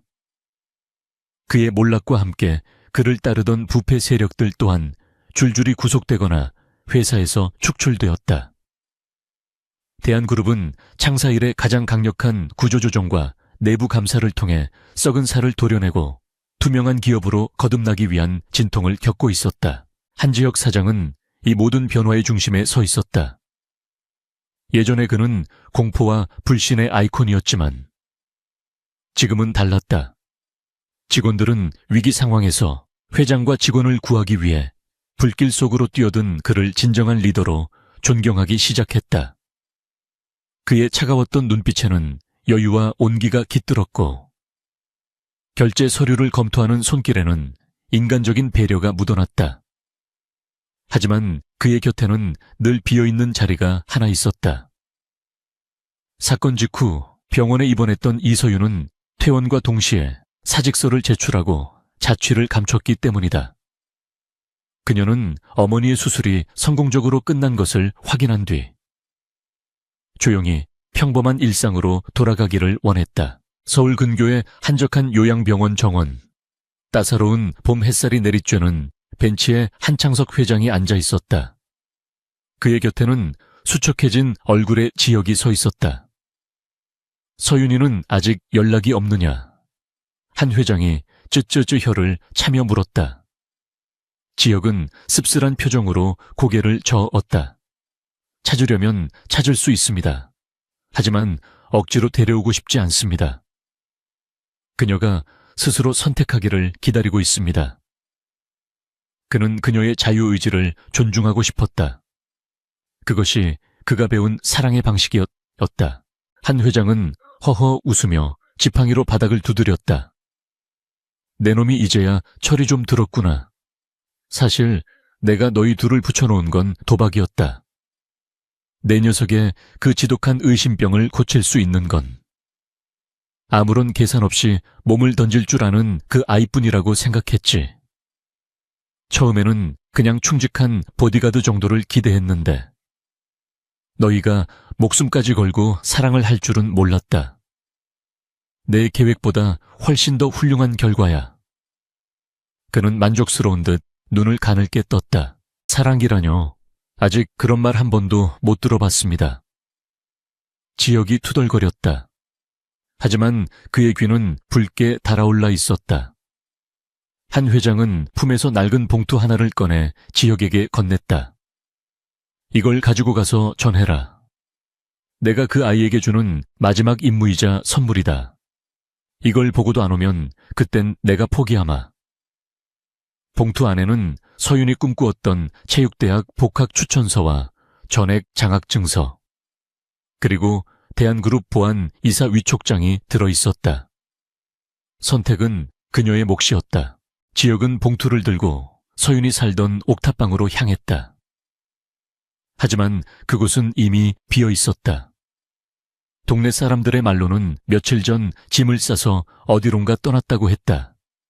지혁의 가슴이 철렁 내려앉았다. 이렇게 영영 놓치는 것일까?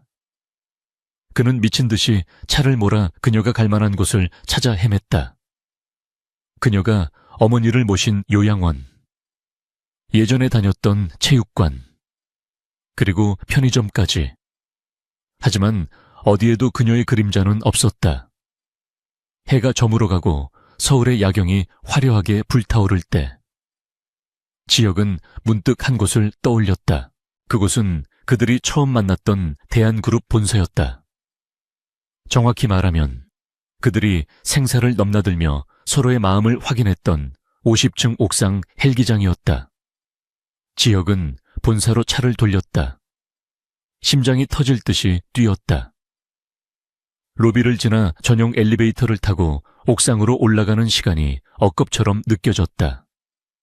마침내 옥상 문을 열었을 때 차가운 밤바람과 함께 익숙한 뒷모습이 그의 시야에 들어왔다. 난간에 기대어 도시의 불빛을 내려다보고 있는 긴 머리의 여자. 이서윤이었다. 지역은 숨을 고르며 천천히 그녀에게 다가갔다. 인기척을 느낀 서윤이 고개를 돌렸다. 그녀의 얼굴은 예전보다 훨씬 편안해 보였지만 눈빛만은 여전히 깊고 단단했다. 여기 있을 줄 알았어. 지역이 나직이 말했다. 서윤은 엷은 미소를 지으며 다시 시선을 야경으로 돌렸다.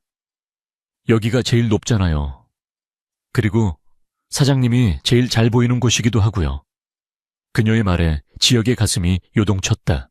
왜 떠난 거야, 인사도 없이. 지역은 원망 섞인 목소리로 물었다. 서윤은 바람에 날리는 머리카락을 쓸어 넘기며 대답했다. 무서웠거든요. 총이나 폭탄보다 더 무서운 게 있더라고요. 제가 사장님 곁에 있으면 또다시 누군가가 저를 약점 삼아 사장님을 공격할까 봐요. 저는 가진 게 없어서 잃을 것도 없지만 사장님은 잃을 게 너무 많잖아요. 그것은 그녀가 할 수 있는 가장 깊은 배려였다. 지역은 다가가 그녀의 어깨를 잡아 자신을 보게 했다. 틀렸어. 네가 없으면 난 모든 걸 잃은 거나 다름없어. 회사는 다시 쓰면 되고 돈은 다시 벌면 돼. 하지만 나를 위해 목숨을 걸어준 사람, 내 차가운 심장을 다시 뛰게 만든 사람은 세상에 너 하나뿐이야. 지역의 눈시울이 붉어졌다. 그는 더 이상 감정을 숨기지 않았다. 지역은 할아버지가 준 봉투를 서윤에게 내밀었다. 할아버지가 주신 거야. 네 꿈을 다시 시작할 수 있는 기회야. 학교로 돌아가서 다시 국가대표가 돼도 좋고 그냥 평범하게 살아도 좋아. 네가 뭘 선택하든 난 널 응원할 거야. 하지만 그는 잠시 말을 멈췄다가 결심한 듯 말을 이었다. 만약 네가 선택한 미래에 내가 있어도 된다면 제발 내 곁에 있어줘. 비서로서가 아니라 내 인생의 파트너로서. 서윤은 봉투를 받아 내용을 확인했다. 꿈에 그리던 기회였다. 다시 도복을 입고 매트 위를 누비는 상상만으로도 가슴이 벅차올랐다. 하지만 그녀는 봉투를 접어 주머니에 넣고 고개를 저었다. 저는 이제 누군가와 싸워서 이기는 것보다 누군가를 지키는 일이 더 가치 있다는 걸 알았어요. 그리고 그녀는 한 걸음 다가가 지역의 넥타이를 고쳐 매주었다. 이 넥타이, 제가 없으니까 엉망으로 매셨네요. 역시 제가 없으면 안 되겠어요. 지역은 멍하니 그녀를 바라보다가 이내 환하게 웃음을 터뜨렸다. 그 웃음은 지난 수십 년간 그를 짓누르던 고독의 무게를 털어버리는 해방의 웃음이었다. 그래, 엉망이야. 네가 없으니까 내 인생 전체가 엉망진창이더군. 그는 서윤을 와락 끌어안았다. 서윤 역시 그의 등에 손을 두르고 깊이 안겼다. 두 사람의 심장 소리가 하나로 포개어졌다. 사랑해, 이서윤. 지역이 속삭였다. 그것은 그가 태어나서 처음으로 입 밖으로 내뱉은 고백이었다. 서윤은 그의 가슴에 얼굴을 묻은 채 눈물을 흘렸다. 저도요. 저도 사랑해요. 지역씨. 사장님이 아닌 지역씨. 그 호칭의 변화는 두 사람 사이의 벽이 완전히 허물어졌음을 의미했다. 밤하늘의 별들이 두 사람을 축복하듯 반짝였다. 1년 후, 대한그룹은 창립기념일 행사를 성대하게 열었다. 행사장 메인홀에는 수많은 취재진과 정재계 인사들이 모여 있었다. 단상에 오른 한지혁 회장은 더욱 성숙하고 강인한 모습이었다. 그는 취임 연설을 마치고 특별 인사를 소개했다. 오늘 이 자리에 저와 함께 회사를 이끌어갈 든든한 동반자를 소개합니다. 대한그룹의 새로운 보안 총괄 이사이자 제 인생의 동반자이신 이서윤 이사입니다. 사람들의 환호와 박수갈채 속에 서윤이 단상으로 올라왔다. 그녀는 세련된 정장 차림이었지만 걸음걸이에는 여전히 무도인의 절도와 기품이 서려 있었다. 그녀는 지혁의 옆에 나란히 섰다. 한때 청소부였던 여자와 재벌 총수였던 남자. 신분의 격차와 편견을 넘어선 두 사람은 이제 서로를 지탱하는 가장 튼튼한 기둥이 되어 있었다. 행사가 끝나고 두 사람은 옥상 정원에서 잠시 휴식을 취했다. 힘들지 않아 보안 이사 일에 공부까지 병행하느라 바쁠 텐데. 지혁이 걱정스럽게 물었다. 서윤은 커피를 마시며 싱긋 웃었다. 힘들긴요. 매일 밤 50층 계단을 오르내리던 때에 비하면 천국이죠. 그리고 무엇보다 그녀는 지혁의 손을 잡으며 말을 이었다. 당신을 지키는 일은 평생 해도 지겹지 않을 것 같아요. 지혁은 그녀의 손등에 입을 맞추었다. 나도 약속할게. 이제는 내가 너를 지킬 거야. 세상 그 어떤 위험이 닥쳐와도 내 뒤가 아닌 내 옆에서 너와 함께 맞설 거야. 두 사람은 서로를 바라보며 미소 지었다. 그들의 뒤로 서울의 풍경이 파노라마처럼 펼쳐져 있었다.